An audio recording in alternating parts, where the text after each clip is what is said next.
ಎಲ್ಲರಿಗೂ ನಮಸ್ಕಾರ. ನನ್ನ ಹೆಸರು ಸುಮನ್. ನಿಮ್ಮಂತೆ ನಾನೊಬ್ಬ ಗ್ರಾಮ ಆಡಳಿತಾಧಿಕಾರಿ. ಇಂದು ಕರ್ನಾಟಕ ರಾಜ್ಯ ಗ್ರಾಮ ಆಡಳಿತಾಧಿಕಾರಿಗಳ ಸಂಘದ ವಾರ್ಷಿಕ ಮಹಾಸಭೆ ಮತ್ತು ರಾಜ್ಯ ಕಾರ್ಯಕಾರಿಣಿ ಸಭೆ. ಈ ಕಾರ್ಯಕ್ರಮವನ್ನು ಆರಂಭಿಸುವ ಈ ಶುಭ ಸಂದರ್ಭದಲ್ಲಿ ನಿಮ್ಮೆಲ್ಲರನ್ನು ಆತ್ಮೀಯವಾಗಿ ಸ್ವಾಗತಿಸುವುದು ನನಗೆ ಅಪಾರ ಸಂತೋಷ ಮತ್ತು ಗೌರವ ತಂದಿದೆ. ಗ್ರಾಮ ಆಡಳಿತಾಧಿಕಾರಿಗಳಾದ ನಾವು ಸರ್ಕಾರದ ಯೋಜನೆಗಳನ್ನು ಜನಸಾಮಾನ್ಯರಿಗೆ ತಲುಪಿಸುವಲ್ಲಿ ಪ್ರಮುಖ ಪಾತ್ರ ವಹಿಸ್ತೇವೆ. ಗ್ರಾಮ ಮಟ್ಟದಲ್ಲಿ ಸಾರ್ವಜನಿಕ ಸೇವೆಯನ್ನು ನಿಷ್ಠೆಯಿಂದ ನಿರ್ವಹಿಸುವ ಮೂಲಕ ಸಮಾಜದ ಅಭಿವೃದ್ಧಿಗೆ ನಾವು ಮಹತ್ತರವಾದ ಕೊಡುಗೆ ನೀಡ್ತೇವೆ. ನಮ್ಮ ಕರ್ತವ್ಯ ನಿಷ್ಠೆ, ಪರಿಶ್ರಮ ಮತ್ತು ಸೇವಾ ಭಾವವು ಸಮಾಜದ ಪ್ರಗತಿಗೆ ಬಲವಾದ ಆಧಾರವಾಗಿದೆ. ಈ ವಾರ್ಷಿಕ ಮಹಾಸಭೆ ನಮ್ಮೆಲ್ಲರಿಗೂ ಒಂದು ಮಹತ್ವದ ವೇದಿಕೆ. ನಮ್ಮ ಸಾಧನೆಗಳನ್ನು ಪರಾಶ್ರಮಿಸಲು, ಅನುಭವಗಳನ್ನು ಹಂಚಿಕೊಳ್ಳಲು, ಮುಂದಿನ ಯೋಜನೆಗಳನ್ನು ರೂಪಿಸಲು ಹಾಗೂ ಸಂಘದ ಬಾಂಧವ್ಯವನ್ನು ಮತ್ತಷ್ಟು ಬಲಪಡಿಸಲು ಇದು ಒಂದು ಉತ್ತಮ ಅವಕಾಶವಾಗಿದೆ. ಈ ಕಾರ್ಯಕ್ರಮಕ್ಕೆ ಆಗಮಿಸಿದ ಎಲ್ಲ ಗೌರವಾನ್ವಿತ ಮುಖ್ಯ ಅತಿಥಿಗಳು, ಗಣ್ಯರು ಮತ್ತು ಸದಸ್ಯರುಗಳಿಗೆ ಶಿವಮೊಗ್ಗ ಜಿಲ್ಲೆ ಗ್ರಾಮ ಆಡಳಿತಾಧಿಕಾರಿ ಸಂಘದ ಪರವಾಗಿ ಹೃತ್ಪೂರ್ವಕ ಸ್ವಾಗತವನ್ನು ಕೋರ್ತೇನೆ. ನಿಮ್ಮ ಉಪಸ್ಥಿತಿಯಿಂದ ಈ ಕಾರ್ಯಕ್ರಮವನ್ನು ಇನ್ನಷ್ಟು ಅರ್ಥಪೂರ್ಣ ಮತ್ತು ಯಶಸ್ವಿಯಾಗಲಿದೆ ಎಂದು ವಿಶ್ವಾಸವಿದೆ ನನಗೆ. ಇಂದಿನ ಕಾರ್ಯಕ್ರಮವು ಯಶಸ್ವಿಯಾಗಿ ನಡೆಯಲು ಎಲ್ಲರ ಸಹಕಾರ ಅತ್ಯಗತ್ಯವಾಗಿದೆ. ನಿಮ್ಮೆಲ್ಲರ ಸಹಭಾಗಿತ್ವ ಮತ್ತು ಸಹಕಾರದಿಂದ ಈ ವಾರ್ಷಿಕ ಮಹಾಸಭೆ ಯಶಸ್ವಿಯಾಗಿ ನೆರವೇರಲಿದೆ ಎಂದು ನಾನು ಭಾವಿಸ್ತೇನೆ. ಈ ಶುಭ ಸಂದರ್ಭದಲ್ಲಿ ಇಂದಿನ ಕಾರ್ಯಕ್ರಮವು ಸುಗಮವಾಗಿ ಮತ್ತು ಯಶಸ್ವಿಯಾಗಿ ನಡೆಯಲಿ ಎಂದು ಹಾರೈಸುತ್ತಾ ಕರ್ನಾಟಕ ರಾಜ್ಯ ಗ್ರಾಮ ಆಡಳಿತಾಧಿಕಾರಿ ಸಂಘದ ವಾರ್ಷಿಕ ಸಭೆಯನ್ನು ಅಧಿಕೃತವಾಗಿ ನಾನು ಪ್ರಾರಂಭಿಸ್ತೇನೆ. ಧನ್ಯವಾದಗಳು. ಈ ಶುಭ ಸಂದರ್ಭದಲ್ಲಿ ನಮ್ಮ ಗ್ರಾಮ ಆಡಳಿತಾರಿ ಅಧಿಕಾರಿಗಳ ಸಂಘದ ಮುಖ್ಯ ಅತಿಥಿಗಳು, ರಾಜ್ಯ ಅಧ್ಯಕ್ಷರು, ರಾಜ್ಯ ಮಟ್ಟದ ಎಲ್ಲ ಪದಾಧಿಕಾರಿಗಳು ಹಾಗೂ ವಿವಿಧ ಜಿಲ್ಲಾಧ್ಯಕ್ಷರುಗಳು ಗೌರವಪೂರ್ವಕವಾಗಿ ವೇದಿಕೆಗೆ ಆಗಮಿಸಿ ತಮ್ಮ ಅಮೂಲ್ಯ ಉಪಸ್ಥಿತಿಯಿಂದ ಕಾರ್ಯಕ್ರಮಕ್ಕೆ ಮೆರುಗು ನೀಡುವಂತೆ ವಿನಮ್ರವಾಗಿ ಆಹ್ವಾನಿಸ್ತೇನೆ. ಮೊದಲನೇದಾಗಿ ನಾವು ನಮ್ಮ ಶಿವಮೊಗ್ಗ ಜಿಲ್ಲೆಯಲ್ಲಿ I call him as the pride star of the association ನಮ್ಮ ರಾಜ್ಯಾಧ್ಯಕ್ಷರು ಯೋಗೇಶ್ ನಾಯ್ಕ್ ಸರ್, ದಯವಿಟ್ಟು ವೇದಿಕೆಗೆ ಆಗಮಿಸಬೇಕಾಗಿ ಆಹ್ವಾನಿಸ್ತೇನೆ. ನಮ್ಮ ಶಿವಾನಂದ್ ನಾಯ್ಕ್ ಸರ್ ವೇದಿಕೆಗೆ ಆಗಮಿಸಬೇಕಾಗಿ ಕೋರ್ತೇನೆ. ರಾಜ್ಯ ಉಪಾಧ್ಯಕ್ಷರು ಹರೀಶ್ DP ಸರ್, ದಯವಿಟ್ಟು ವೇದಿಕೆಗೆ ಆಗಮಿಸಬೇಕಾಗಿ ಕೋರ್ತೇನೆ. ರಾಜ್ಯ ಖಜಾಂಚಿಯಾದ ರಾಜು ಕನಾವರ್ ಸರ್ ವೇದಿಕೆಗೆ ಆಗಮಿಸಬೇಕಾಗಿ ಕೋರ್ತೇನೆ. ರಾಜ್ಯ ಮಹಿಳಾ ಉಪಾಧ್ಯಕ್ಷರು ಕಲಾ ಕೆ ಮ್ಯಾಮ್, ಎಸ್. ರಾಜ್ಯ ಇನ್ನೊಬ್ಬರು ಮಹಿಳಾ ಉಪಾಧ್ಯಕ್ಷರು ಅಕ್ಷತಾ B ಶೆಟ್ಟಿ, ದಯವಿಟ್ಟು ವೇದಿಕೆ ಮೇಲೆ ಆಗಮಿಸಬೇಕಾಗಿ ಕೋರ್ತೇನೆ. ರಾಜ್ಯ ಸಂಘಟನಾ ಕಾರ್ಯದರ್ಶಿ ಪ್ರಕಾಶ್ ಸರ್ ವೇದಿಕೆಗೆ ಆಗಮಿಸಬೇಕಾಗಿ ಕೋರ್ತೇನೆ. ಹಾಗೂ ನಮ್ಮ ಕರ್ನಾಟಕ ರಾಜ್ಯದ ಜಿಲ್ಲೆಯ ಸ್ಟಾರ್ಸ್ ಜಿಲ್ಲಾಧ್ಯಕ್ಷರುಗಳು, ಬೆಂಗಳೂರು ನಗರ ಜಿಲ್ಲೆಯ ರಾಜ್ಕುಮಾರ್ ಸರ್, ದಯವಿಟ್ಟು ವೇದಿಕೆಗೆ ಆಗಮಿಸಬೇಕಾಗಿ ಕೋರ್ತೇನೆ. ಕೋಲಾರ ಜಿಲ್ಲೆಯ ಜಿಲ್ಲಾಧ್ಯಕ್ಷರು ಮುನೇಶ್ ಸರ್, ತುಮಕೂರು ಜಿಲ್ಲೆಯ ದೇವರಾಜ್ ಸರ್, ಚಿತ್ರದುರ್ಗದ ಜಿಲ್ಲಾಧ್ಯಕ್ಷರು ಗಂಗಾಧರ್ ಸರ್, ಮೈಸೂರು ಜಿಲ್ಲೆಯ ಜಿಲ್ಲಾಧ್ಯಕ್ಷರು ಜಗದೀಶ್ ಸರ್, ಮಂಡ್ಯ ಜಿಲ್ಲೆಯ Harish sir, welcome again sir. Chikkamagaluru Hanumanthappa sir, Dakshina Kannada ಜಿಲ್ಲೆಯ ಉಮೇಶ್ ಕಾವಾಡಿ ಸರ್, ನೆಕ್ಸ್ಟ್ ಕರಿತೇನೆ ಸರ್. ಉಡುಪಿ ಜಿಲ್ಲೆಯ ಭರತ್ ಶೆಟ್ಟಿ ಸರ್, ಉತ್ತರ ಕನ್ನಡ ಜಿಲ್ಲೆಯ ಅಧ್ಯಕ್ಷರಾದ Chand Basha Mulla sir, Kalaburagi Motilal Chavan sir, Raichur Amarish Rathod sir, Kodagu ಜಿಲ್ಲೆಯ ಅಧ್ಯಕ್ಷರು ಅನೀಶ್ HT ಸರ್, ವಿಜಯನಗರ ಜಿಲ್ಲೆಯ ಅಧ್ಯಕ್ಷರು ದೇವೇಂದ್ರ ಕೆಂಚಪ್ಪ ಸರ್, ಹಾಗೂ ಕೈಬಿಟ್ಟಿದಲ್ಲಿ ಉಳಿದ ಜಿಲ್ಲಾ ಅಧ್ಯಕ್ಷರು ಯಾರ್ಯಾರಿದ್ದಾರೆ ದಯವಿಟ್ಟು ವೇದಿಕೆಗೆ ಆಗಮಿಸಬೇಕಾಗಿ ಕೋರ್ತೇನೆ. ಹಾಗೂ ನಮ್ಮ ಶಿವಮೊಗ್ಗ ಜಿಲ್ಲೆಯ ಎಲ್ಲ ತಾಲೂಕು ಅಧ್ಯಕ್ಷರುಗಳು ದಯವಿಟ್ಟು ವೇದಿಕೆ ಮೇಲೆ ಬರಬೇಕಂತ ಕೋರ್ತೇನೆ. ಹೇಳಿದೆ.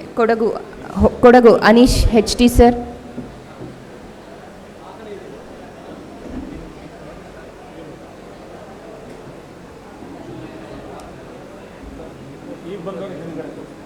ಶಿವಮೊಗ್ಗ ಜಿಲ್ಲೆ ತಾಲೂಕು ಅಧ್ಯಕ್ಷರುಗಳು, ಎಲ್ಲ ಅಧ್ಯಕ್ಷರುಗಳು ದಯವಿಟ್ಟು ವೇದಿಕೆ ಮೇಲೆ ಬರಬೇಕಾಗಿ ಕೋರ್ತೇನೆ.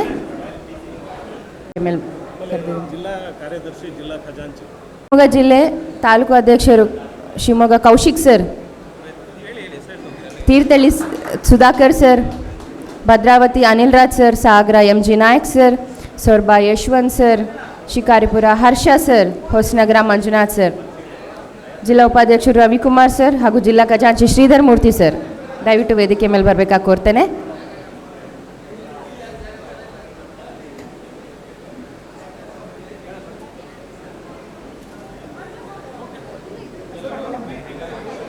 ಕಾರ್ಯಕ್ರಮ ಶುಭಕರವಾಗಿ ಆರಂಭಿಸುವ ಉದ್ದೇಶದಿಂದ ದೇವರ ಕೃಪೆ ಕೋರಿ ಪ್ರಾರ್ಥನೆ ಸಲ್ಲಿಸಲು ಶ್ರೀ ಸಂಗೀತಾ ಚೌಹಾಣ್ ಮ್ಯಾಮ್ ಅವ್ರ ವೇದಿಕೆಗೆ ಆಹ್ವಾನಿಸ್ತೇನೆ. Please welcome ma'am.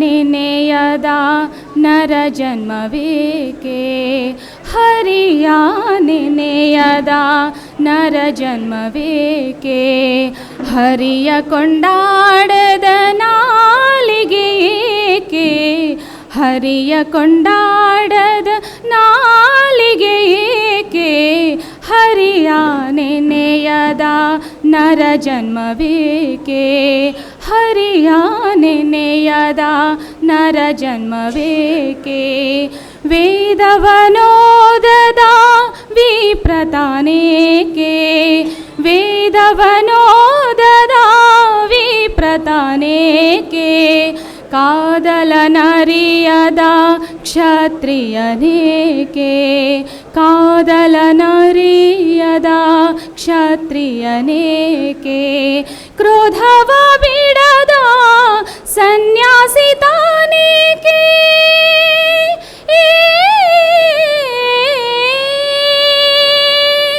ಕ್ರೋಧವ ಬಿಡದ ಸನ್ಯಾಸಿ ತಾನೇಕೆ ಆದರವಿಲ್ಲದ ಅಮೃತಾನವೇಕೆ ಆದರವಿಲ್ಲದ ಅಮೃತಾನವೇಕೆ ಹರಿಯ ನೆನೆಯದ ನರ ಜನ್ಮವೇಕೆ ಹರಿಯ ನೆನೆಯದ ನರ ಜನ್ಮವೇಕೆ ಸತ್ಯ ಶೌಚವಿಲ್ಲದ ಆಚಾರವೇಕೆ ಸತ್ಯ ಶೌಚವಿಲ್ಲದ ಆಚಾರವೇಕೆ ನಿತ್ಯ ನೇಮವಿಲ್ಲದ ಜಪತಪವೇಕೆ ನಿತ್ಯ ನೇಮವಿಲ್ಲದ ಜಪತಪವೇಕೆ ಭಕ್ತಿಲಿ ಮಾಡದ ಹರಿ ಪೂಜೆ ತಕೆ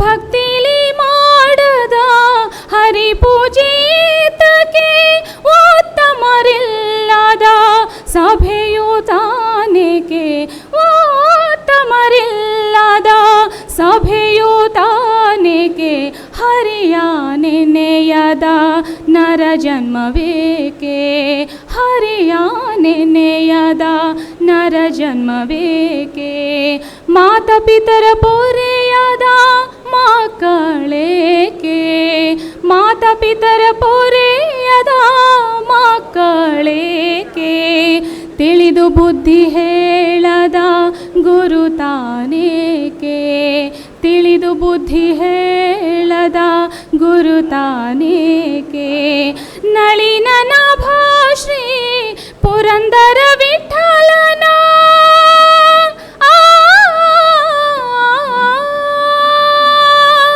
ನಳಿನ ನಾಭಾಶ್ರೀ ಪುರಂದರ ವಿಠಲನ ಚಲುವ ಮೂರುತಿಯ ನೋಡದ ಕಣ್ಗಳೇಕೆ ಚಲುವ ಮೂರುತಿಯ ನೋಡದ ಕಣ್ಗಳೇಕೆ ಹರಿಯ ನೆನೆಯದ ನರ ಜನ್ಮವೇಕೆ ಹರಿಯ ನೆನೆಯದ ನರ ಜನ್ಮವೇಕೆ ಹರಿಯ ಕೊಂಡಾಡದ ನಾಲಿಗೆ ಏಕೆ ಹರಿಯ ಕೊಂಡಾಡದ ನಾಲಿಗೆ ಏಕೆ ಹರಿಯ ನೆನೆಯದ ನರ ಜನ್ಮವೇಕೆ ಹರಿಯ ನೆನೆಯದ ಹರಿಯ ನೆನೆಯ ಜನ್ಮವೇಕೆ. ಧನ್ಯವಾದಗಳು ಸರ್. ಭಕ್ತಿಭಾವದಿಂದ ಪ್ರಾರ್ಥನೆ ಸಲ್ಲಿಸಿದ ಸಂಗೀತಾ ಚೌಹಾಣ್ ಮೇಡಮ್ಗೆ ಧನ್ಯವಾದಗಳನ್ನ ಅರ್ಪಿಸ್ತೇನೆ. ಈಗ ನಮ್ಮ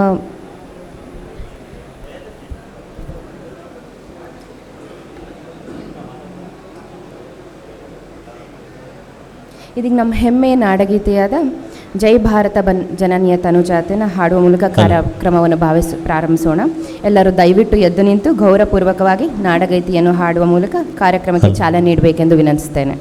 ಭಾರತ ಜನನಿಯ ತನುಜಾತೆ ಜಯ ಹೇ ಕರ್ನಾಟಕ ಮಾತೆ, ಜಯ ಸುಂದರ ನದಿವನಗಳ ನಾಡೆ, ಜಯ ದೇವಸ ಋಷಿಗಳ ಬೀಡೆ, ಭೂದೇವಿಯ ಮಕುಟದ ನವಮಣಿಯೇ, ಗಂಧದ ಚಂದನ ಹೊನ್ನಿನ ಗಣಿಯೇ, ರಾಘವ ಮಧುಸೂದನರವತರಿಸಿದ ಭಾರತ ಜನನಿಯ ತನುಜಾತೆ, ಜನನಿಯ ಜೋಗುಳ ವೇದನ ಘೋಷ, ಜನನಿಗೆ ಜೀವವು ಇನ್ನಾವೇಶ, ಹಸುವಿನ ಗಿರಿಗಳ ಸಾಲೆ, ನಿನ್ನಯ ಕೊರಳಿನ ಮಾಲೆ, ಕಪಿಲ ಪತಂಜಲ ಗೌತಮ ಜಿನನುತ ಭಾರತ ಜನನಿಯ ತನುಜಾತೆ, ಶಂಕರ ರಮನುಜ ವಿದ್ಯಾರಣ್ಯ, ಬಸವೇಶ್ವರ ಮಧ್ವರ ದಿವ್ಯಾರಣ್ಯ, ರನ್ನ ಷಡಕ್ಷರಿ ಪೊನ್ನ, ಪಂಪನ ತುಮಿಪತಿ ಚನ್ನ, ಕುಮಾರ ವ್ಯಾಸರ ಮಂಗಳ ನಾಮ, ಕವಿ ಕೋಗಿಲೆಗಳ ಪುಣ್ಯಾರಾಮ, ನಾನಕ ರಾಮಾನಂದ ಕಬೀರರ ಭಾರತ ಜನನಿಯ ತನುಜಾತೆ, ಭೈರಪ್ಪ ಹೊಯ್ಸಳರಾಳಿದ ನಾಡೆ, ಡಂಕಣ ಜಕಣರ ನೆಚ್ಚಿನ ಬೇಡೆ, ಕೃಷ್ಣ ಶರಾವತಿ ತುಂಗ, ಕಾವೇರಿಯ ವರರಂಗ, ಚೈತನ್ಯ ಪರಮಹಂಸ ವಿವೇಕರ ಭಾರತ ಜನನಿಯ ತನುಜಾತೆ, ಸರ್ವ ಜನಾಂಗದ ಶಾಂತಿಯ ತೋಟ, ರಸಿಕರ ಕಂಗಳ ಸೆಳೆಯುವ ನೋಟ, ಹಿಂದೂ ಕ್ರೈಸ್ತ ಮುಸಲ್ಮಾನ, ಪಾರಸಿಕ ಜೈನ ಉದ್ಯಾನ, ಜನಕನ ಹೋಲುವ ದೊರೆಗಳ ಧಾಮ, ಗಾಯಕ ವೈದಿಕರ ರಾಮ, ಕನ್ನಡ ನುಡಿ ಕುಣಿದಾಡುವ ದೇಹ, ಕನ್ನಡ ತಾಯಿಯ ಮಕ್ಕಳ ದೇಹ, ಭಾರತ ಜನನಿಯ ತನುಜಾತೆ, ಜಯ ಹೇ ಕರ್ನಾಟಕ ಮಾತೆ, ಜಯ ಹೇ ಕರ್ನಾಟಕ ಮಾತೆ, ಜಯ ಹೇ ಕರ್ನಾಟಕ ಮಾತೆ.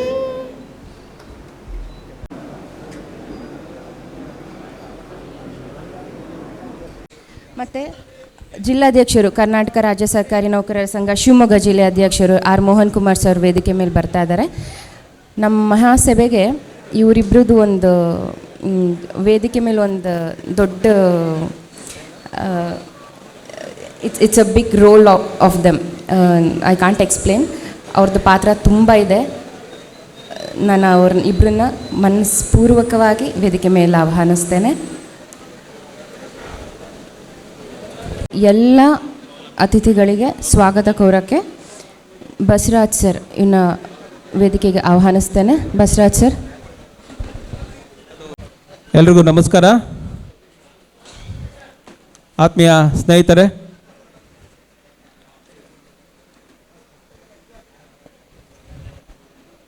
ಕರ್ನಾಟಕ ರಾಜ್ಯ ಗ್ರಾಮ ಆಡಳಿತಾಧಿಕಾರಿಗಳ ಸಂಘದ ವತಿಯಿಂದ ಈ ದಿನ ವಾರ್ಷಿಕ ಮಹಾಸಭೆ ಮತ್ತು ರಾಜ್ಯ ಕಾರ್ಯಕಾರಿಣಿ ಸಭೆಯನ್ನು ನಮ್ಮ ಶಿವಮೊಗ್ಗ ಜಿಲ್ಲೆಯಲ್ಲಿ ಆಯೋಜನೆ ಮಾಡಲಾಗಿರ್ತದೆ.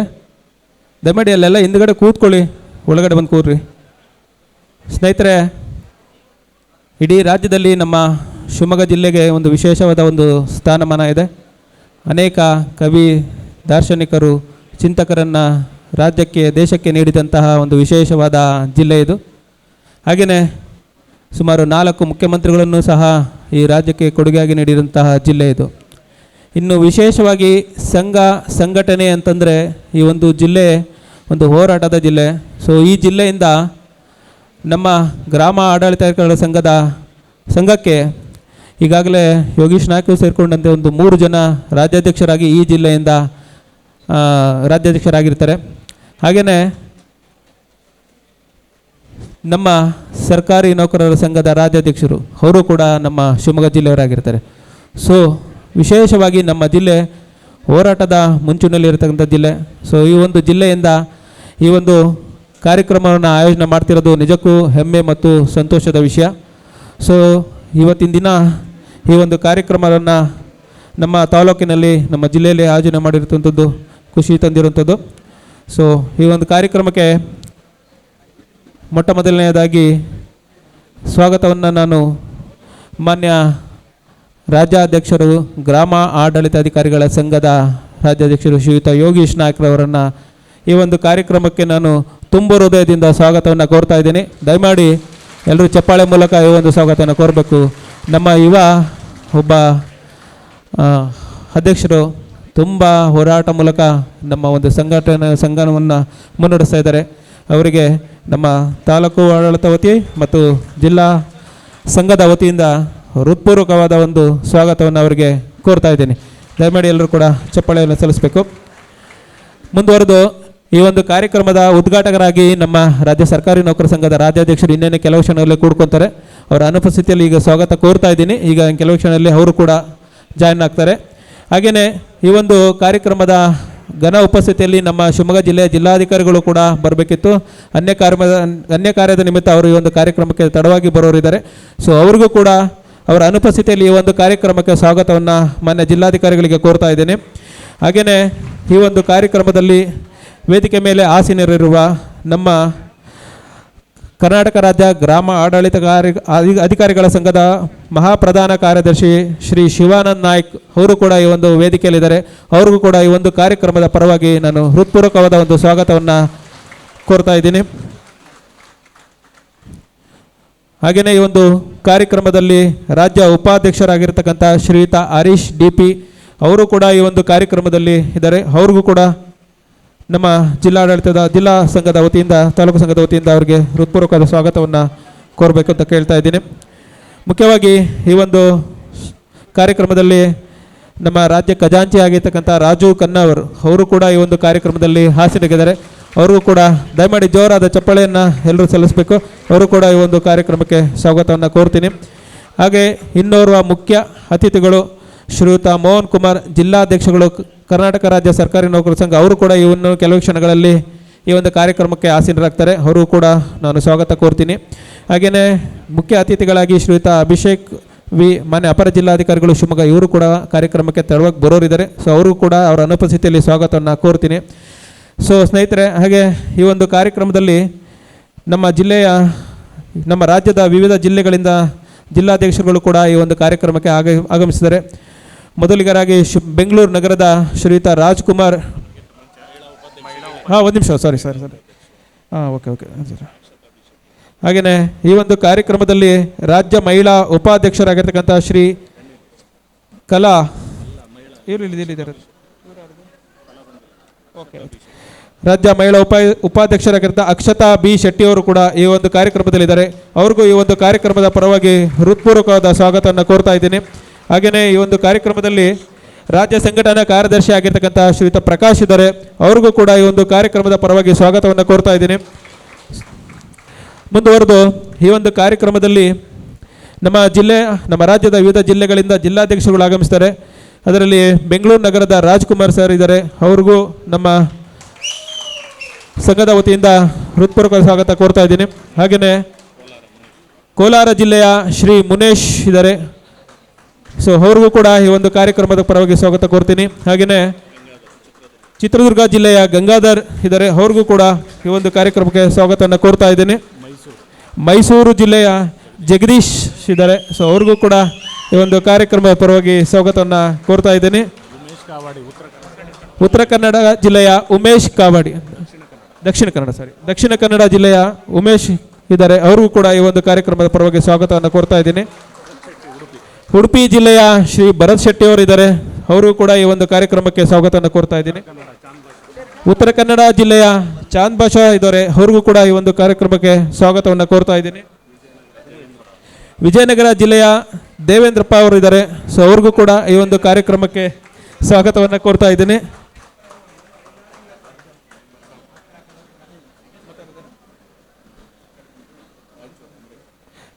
ರಾಯಚೂರು ಜಿಲ್ಲೆಯ ಅಂಬರೀಷ್ ರಾಥೋಡೂರಿದ್ದಾರೆ, ಅವ್ರಿಗೂ ಕೂಡ ಈ ಒಂದು ಕಾರ್ಯಕ್ರಮಕ್ಕೆ ಹೃತ್ಪೂರ್ವಕವಾದ ಸ್ವಾಗತವನ್ನು ಕೋರ್ತಾ ಇದ್ದೀನಿ.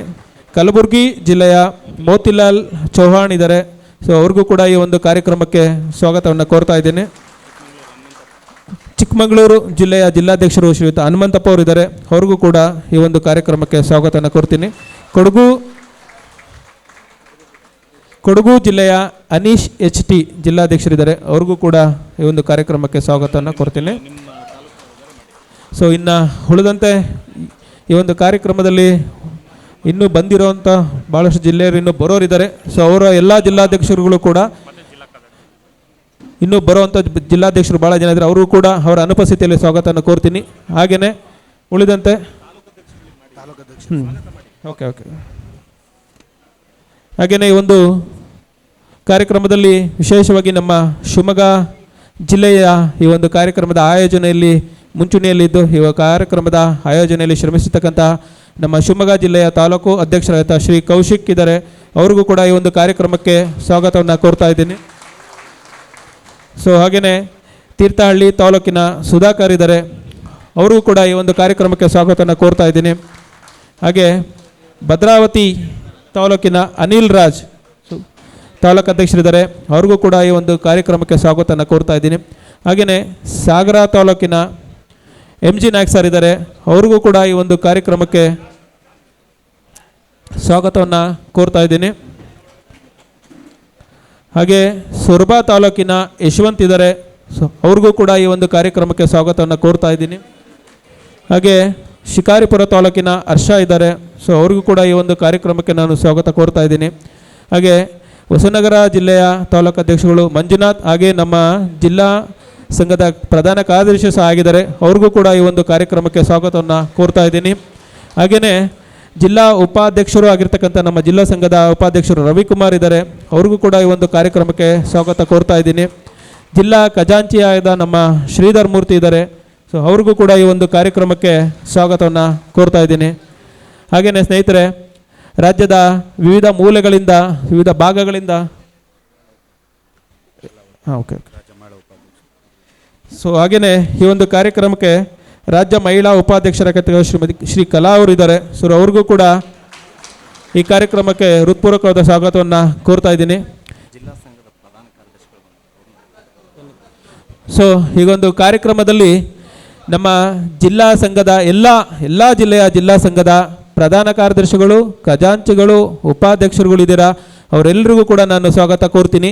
ಹಾಗೆಯೇ ಈ ಒಂದು ಕಾರ್ಯಕ್ರಮದಲ್ಲಿ ಎಲ್ಲ ತಾಲೂಕಿನ ತಾಲೂಕು ಅಧ್ಯಕ್ಷರುಗಳು ಇದ್ದೀರಾ, ತಾಲೂಕು ಉಪಾಧ್ಯಕ್ಷರಿದ್ದೀರಾ, ಕಾರ್ಯದರ್ಶಿಗಳಿದ್ದೀರಾ, ತುಂಬು ಹೃದಯದಿಂದ ಸ್ವಾಗತ ಕೋರ್ತೀನಿ.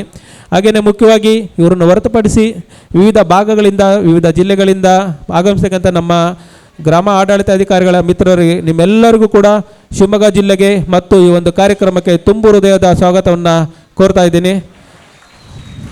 ಸೊ ಇನ್ನು ಮಾನ್ಯ ರಾಜ್ಯಾಧ್ಯಕ್ಷರು ಸಹ ಇನ್ನೊಂದು ಕೆಲವೇ ಕ್ಷಣಗಳಲ್ಲಿ ವೇದಿಕೆಗೆ ಆಸೀನರಾಗ್ತಾರೆ. ಆದ ನಂತರ ಕಾರ್ಯಕ್ರಮದ ಮುಂದುವರೆದ ಕಾರ್ಯಕ್ರಮಗಳು ಶುರುವಾಗ್ತದೆ. ಸೊ ಎಲ್ಲರೂ ಕೂಡ ತಮಗೆ ಮತ್ತೊಮ್ಮೆ ಸ್ವಾಗತವನ್ನು ಕೋರ್ತಾ ನನ್ನ ಸ್ವಾಗತ ಭಾಷಣವನ್ನು ಮುಗಿಸ್ತೀನಿ. ಧನ್ಯವಾದ. Thank you. ಮಾಡಿ ವೇದಿಕೆಗೆ ಬರಬೇಕು. ಗದಗ ಜಿಲ್ಲಾಧ್ಯಕ್ಷರಿದ್ದೀರಾ?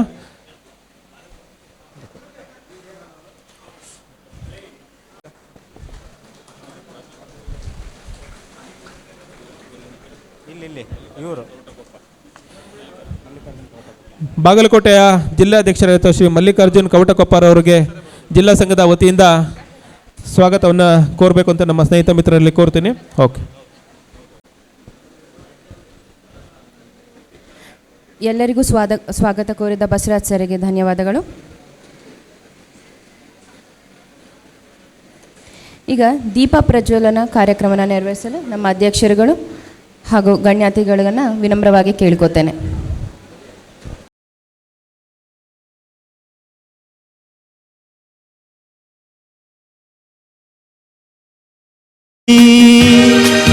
ನಾವಿರುವ ತಾಣವೇ ಗಂಧದ ಗುಡಿ, ಚಂದದ ಗುಡಿ, ನಾವಾಡುವ ನುಡಿಯೇ ಕನ್ನಡ ನುಡಿ. ನಾವಿರುವ ತಾಣವೇ ಗಂಧದ ಗುಡಿ, ಅಂದದ ಗುಡಿ, ಗಂಧದ ಗುಡಿ, ಚಂದದ ಗುಡಿ, ಶ್ರೀಗಂಧದ ಗುಡಿ. ಆಹಾ ಆಹಾ ಆಹಾ. Thank you. ಧನ್ಯವಾದಗಳು. ಕರ್ನಾಟಕ ರಾಜ್ಯ ಗ್ರಾಮ ಆಡಳಿತ ಅಧಿಕಾರಿಗಳ ಸಂಘದ ರಾಜ್ಯ ಕಾರ್ಯಕಾರಿಣಿ ಮತ್ತು ವಾರ್ಷಿಕ ಮಹಾಸಭೆಯನ್ನು ಏನು ಈ ದಿನ ಹಮ್ಮಿಕೊಂಡಿದ್ದೀವಿ. ಈ ಒಂದು ಕಾರ್ಯಕ್ಕೆ ಕರ್ನಾಟಕ ರಾಜ್ಯ ಸರ್ಕಾರಿ ನೌಕರರ ಕಣ್ಮಣಿ, ಸರ್ಕಾರಿ ನೌಕರರ ಆಶಾಕಿರಣ, ಗ್ರಾಮ ಆಡಳಿತ ಅಧಿಕಾರಿಗಳ ವೃಂದ ನೇಮಕಾತಿ ನಿಯಮಗಳ ತಿದ್ದುಪಡಿಯ ಅತಿ ದೊಡ್ಡ ಶಕ್ತಿ ಶ್ರಮಕ್ಕೆ ಆಗಮಿಸಿದ್ದಾರೆ. ನಿಮ್ಮೆಲ್ಲರ ಪರವಾಗಿ ಕರ್ನಾಟಕ ರಾಜ್ಯ ಸರ್ಕಾರಿ ನೌಕರರ ಸಂಘದ ಅಧ್ಯಕ್ಷರಾದ ಶ್ರೀ CS ಷಡಕ್ಷರಿ ಸರ್ ಅವರನ್ನು ಕಾರ್ಯಕ್ರಮಕ್ಕೆ ಅತ್ಯಂತ ಗೌರವದಿಂದ ನಾನು ಸ್ವಾಗತವನ್ನು ಕೋರ್ತಾ ಇದ್ದೇನೆ. ನಿಮ್ಮೆಲ್ಲರ ಜೋರು ಚಪ್ಪಾಳೆಯ ಮೂಲಕ ಮಾನ್ಯರನ್ನು ಕಾರ್ಯಕ್ರಮಕ್ಕೆ ಸ್ವಾಗತಿಸಬೇಕು ಅಂತ ಹೇಳಿ ನಾನು ಕೋರ್ತಾ ಇದ್ದೇನೆ. ಹಾಗೆಯೇ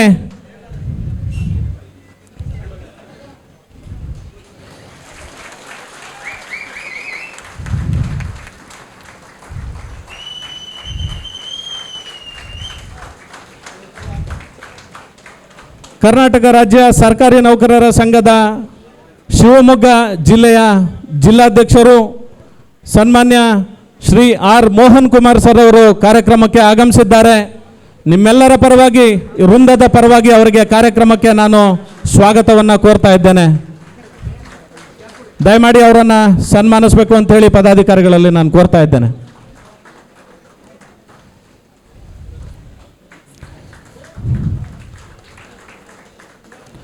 ಈ ದಿನ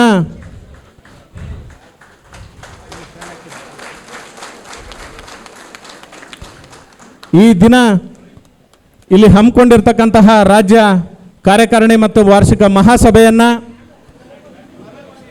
ದೀಪ ಬೆಳಗುವುದರ ಮುಖೇನ ಕಾರ್ಯಕ್ರಮವನ್ನು ಉದ್ಘಾಟಿಸಿ ಚಾಲನೆ ಕೊಡಬೇಕು ಅಂಥೇಳಿ ಮಾನ್ಯ ಷಡಕ್ಷರಿ ಸರ್ ಅವರಲ್ಲಿ ನಿಮ್ಮೆಲ್ಲರ ಪರವಾಗಿ ನಾನು ಕೋರ್ಕೊಳ್ತಾ ಇದ್ದೇನೆ. ದಯಮಾಡಿ ಎಲ್ಲರೂ ಎದ್ದು ನಿಂತು ಗೌರವ ಸೂಚಿಸಬೇಕು ಅಂತ ಹೇಳಿ ನಿಮ್ಮೆಲ್ಲರಲ್ಲಿ ಕೋರ್ತಾ ಇದ್ದೇನೆ.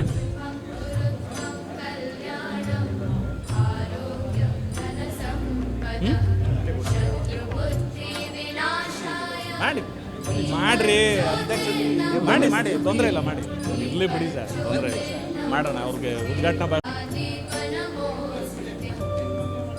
दीप ब्रह्मरूपस्त्वं ज्योतिषां प्रभुरव्ययः ओ दीप ब्रह्मरूपस्त्वं ज्योतिषां प्रभुरव्ययः आरोग्यं देहि पुत्रांश्च मतिं स्वच्छां हि मे सदा रवेरस्तं समारभ्य यावत् सूर्योदयो भवेत् रवेरस्तं समारभ्य यावत् सूर्योदयो भवेत् यस्य तिष्ठे गृहे दीपः तस्य नास्ति दरिद्रता शुभं कुरु त्वं कल्याणम्.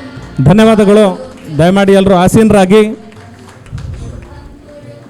ತಮ್ಮ ಪ್ರತಿದಿನದ ರಜಾ ದಿನವೂ ಸೇರಿದಂತೆ ಇರತಕ್ಕಂತಹ ನೌಕರರ ಕುರಿತ ಕೆಲಸಗಳು, ಪ್ರವಾಸಗಳು, ಅದರ ಮಧ್ಯದಲ್ಲಿಯೂ ಸಹ ಅವರು ಈ ವೃಂದ ಸಂಘದ ಕರೆಗೆ ಓಗೊಟ್ಟು ಕಾರ್ಯಕಾರಿಣಿ ಸಭೆಗೆ ಆಗಮಿಸಿ ಈ ದಿನ ಕಾರ್ಯಕ್ರಮವನ್ನು ದೀಪ ಬೆಳಗುವುದರ ಮುಖೇನ ಉದ್ಘಾಟನೆಯನ್ನು ಮಾಡಿಕೊಟ್ಟಂತಹ ಷಡಕ್ಷರಿ ಸರ್ ಅವರಿಗೆ ಧನ್ಯವಾದಗಳನ್ನು ಸಲ್ಲಿಸ್ತಾ ಉದ್ಘಾಟನಾ ನುಡಿಗಳನ್ನು ನುಡಿಬೇಕು ಅಂತ ಹೇಳಿ ಅವರಲ್ಲಿ ನಿಮ್ಮೆಲ್ಲರ ಪರವಾಗಿ ನಾನು ಗೌರವಪೂರ್ವಕವಾಗಿ ಪ್ರಾರ್ಥನೆ ಮಾಡ್ತಾ ಇದ್ದೇನೆ.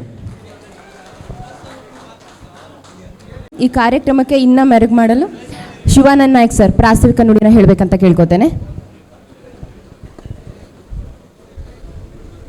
ವೇದಿಕೆಯ ಮೇಲೆ ಆಸೀನರಾಗಿರತಕ್ಕಂತಹ ಕರ್ನಾಟಕ ರಾಜ್ಯ ಸರ್ಕಾರಿ ನೌಕರರ ಸಂಘದ ಸನ್ಮಾನ್ಯ ರಾಜ್ಯಾಧ್ಯಕ್ಷರಾದಂತಹ ಷಡಕ್ಷರಿ ಸರ್ ಅವರೇ, ಹಾಗೆ ಶಿವಮೊಗ್ಗ ಜಿಲ್ಲೆಯ ಸರ್ಕಾರಿ ನೌಕರರ ಸಂಘದ ಮಾನ್ಯ ಜಿಲ್ಲಾಧ್ಯಕ್ಷರಾದಂತಹ ಮೋಹನ್ ಕುಮಾರ್ ಸರ್ ಅವರೇ, ಕರ್ನಾಟಕ ರಾಜ್ಯ ಗ್ರಾಮಾಡಳಿತ ಅಧಿಕಾರಿಗಳ ಸಂಘದ ರಾಜ್ಯಾಧ್ಯಕ್ಷರಾದಂತಹ ಯೋಗೇಶ್ ನಾಯ್ಕರವರೇ, ಉಪಾಧ್ಯಕ್ಷರಾದಂತಹ ಹರೀಶ್ ಅವರೇ, ಖಜಾಂಚಿಯವರಾದಂತಹ ರಾಜು ಕನ್ನಾವರ ಅವರೇ, ಮಹಿಳಾ ಉಪಾಧ್ಯಕ್ಷರುಗಳೇ, ಸಂಘಟನಾ ಕಾರ್ಯದರ್ಶಿಗಳೇ, ಎಲ್ಲ ಜಿಲ್ಲೆಗಳಿಂದ ಆಗಮಿಸಿರ್ತಕ್ಕಂತಹ ಎಲ್ಲ ಗೌರವಾನ್ವಿತ ಜಿಲ್ಲಾಧ್ಯಕ್ಷರುಗಳೇ, ರಾಜ್ಯದ ಎಲ್ಲ ಜಿಲ್ಲೆಗಳಿಂದ ಆಗಮಿಸಿರ್ತಕ್ಕಂತಹ ಜಿಲ್ಲಾ ಸಂಘದ ಪದಾಧಿಕಾರಿಗಳೇ, ತಾಲೂಕು ಸಂಘದ ಪದಾಧಿಕಾರಿಗಳೇ, ಎಲ್ಲ ಸನ್ಮಾನ್ಯ ನನ್ನ ವೃತ್ತಿ ಬಾಂಧವರೇ, ಈ ದಿನ ರಾಜ್ಯ ಕಾರ್ಯಕಾರಿಣಿ ಸಭೆಯನ್ನು ರಾಜ್ಯಾಧ್ಯಕ್ಷರ ಜಿಲ್ಲೆಯಲ್ಲಿ ಹಮ್ಮಿಕೊಳ್ಬೇಕು ಅಂತ ಹೇಳಿ ಒಂದು ಉದ್ದೇಶವನ್ನು ಇಟ್ಕೊಂಡು ಈ ಜಿಲ್ಲೆಯಲ್ಲಿ ಕಾರ್ಯಕ್ರಮವನ್ನು ನಾವು ಆಯೋಜನೆ ಮಾಡಿದ್ದೀವಿ. ರಾಜ್ಯ ಕಾರ್ಯಕಾರಿಣಿ ಸಭೆಗಳು ಕಾಲಕಾಲಕ್ಕೆ ಜರುಗಬೇಕಾಗಿತ್ತು. ಸರಿಸುಮಾರು 1 ವರ್ಷಗಳ ಅಂತರದಲ್ಲಿ ನಾವು ಸಭೆಯನ್ನು ಮಾಡ್ತಾ ಇದ್ದೇವೆ. ಮೊದಲನೇ ಮುಷ್ಕರವನ್ನು ಕೈಗೊಳ್ಳಬೇಕಾದ ಸಂದರ್ಭದಲ್ಲಿ ಚಿತ್ರದುರ್ಗ ಜಿಲ್ಲೆಯಲ್ಲಿ ಎಲ್ಲರೂ ಸೇರಿ ಒಂದು ಐತಿಹಾಸಿಕ ನಿರ್ಣಯವನ್ನು ಮಾಡಿ, ತದನಂತರದಲ್ಲಿ ನಮಗಿರ್ತಕ್ಕಂಥ ಸಮಸ್ಯೆಗಳು, ಸವಾಲುಗಳು ಎಲ್ಲದರ ಕುರಿತು ಒಂದು ಗಟ್ಟಿಯಾದ ನಿರ್ಣಯವನ್ನು ತೆಗೆದುಕೊಂಡು ರಾಜ್ಯಾದ್ಯಂತ ಮುಷ್ಕರ ಮಾಡಬೇಕು ಅಂಥೇಳಿ ಏನೋ ಒಂದು ತೀರ್ಮಾನವನ್ನು ಆ ಐತಿಹಾಸಿಕ ಕಾರ್ಯಕಾರಿಣಿ ಸಭೆಯಲ್ಲಿ ತೆಗೆದುಕೊಳ್ಳಲಾಗಿತ್ತು. ಅದರ ನಂತರದಲ್ಲಿ ಕಾರ್ಯಕಾರಿಣಿ ಸಭೆಗಳು ಜರುಗಲಿಕ್ಕೆ ಸಾಧ್ಯ ಆಗಲಿಲ್ಲ. ಆದರೆ ಕಾಲಕಾಲಕ್ಕೆ ವರ್ಚುವಲ್ ಮುಖಾಂತರ ಹಲವಾರು ಸಭೆಗಳನ್ನು ನಾವು ನಡೆಸಿ, ವಿವಿಧ ಹಂತಗಳ ಸಭೆಯನ್ನು ನಡೆಸಿ ನಾವು ತೆಗೆದುಕೊಳ್ಬೇಕಾದ ನಿರ್ಣಯಗಳು, ಮಾಡಬೇಕಾದಂಥ ಹೋರಾಟಗಳ ಬಗ್ಗೆ ಗಟ್ಟಿಯಾದ ಧ್ವನಿಯಿಂದ ಗಟ್ಟಿಯಾದ ನಿರ್ಧಾರಗಳನ್ನ ತೆಗೆದುಕೊಂಡು ನಾವು ಇಲ್ಲಿವರೆಗೂ ಕೂಡ ಸಾಗಿ ಬಂದಿದ್ದೀವಿ ಅಂತ ಹೇಳಲಿಕ್ಕೆ ನಾನು ಹೆಮ್ಮೆ ಪಡ್ತೀನಿ.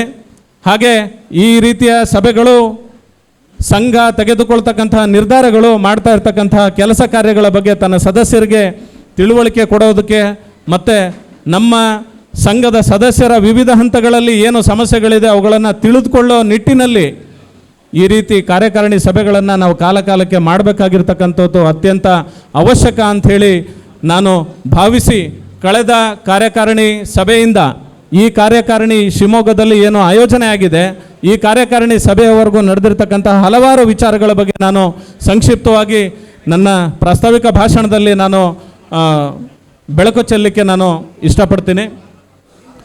ಒಂದು ವೃಂದ ಸಂಘವಾಗಿ ಈ ಇಲಾಖೆನಲ್ಲೇ 3-4 ವೃಂದ ಸಂಘಗಳಿದೆ. ಕಂದಾಯ ಇಲಾಖಾ ನೌಕರರ ಸಂಘ ಇದೆ, ದ್ವಿತೀಯ ದರ್ಜೆ ನೌಕರರ ಸಂಘ ಇದೆ, ಗ್ರಾಮ ಸಹಾಯಕರ ಸಂಘ ಇದೆ, ಗ್ರಾಮಾಡಳಿತ ಅಧಿಕಾರಿಗಳ ಸಂಘ.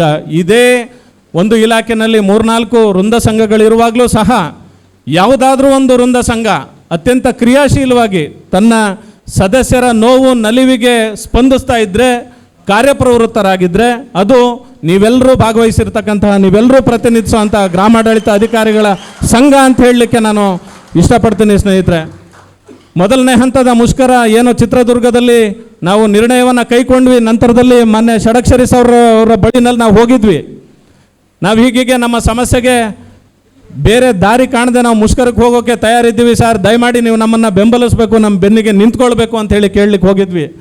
ಆ ಸಭೆಯಲ್ಲಿ ಕೂಡ ಅವರು ಒಂದು ಮಾತು ಹೇಳಿದರು, ನೀವು ಯಾವುದೇ ನಿರ್ಧಾರಗಳನ್ನ ತೆಗೆದುಕೊಂಡ್ರೆ ಆ ನಿರ್ಧಾರದ ಹಿಂದೆ ನಾನು ಇರ್ತೀನಿ. ಸರ್ಕಾರದ ಜೊತೆ ಮಾತುಕತೆ ಮಾಡಬೇಕಾ, ಮಾತುಕತೆಗೆ ನಾನು ಸಿದ್ಧ.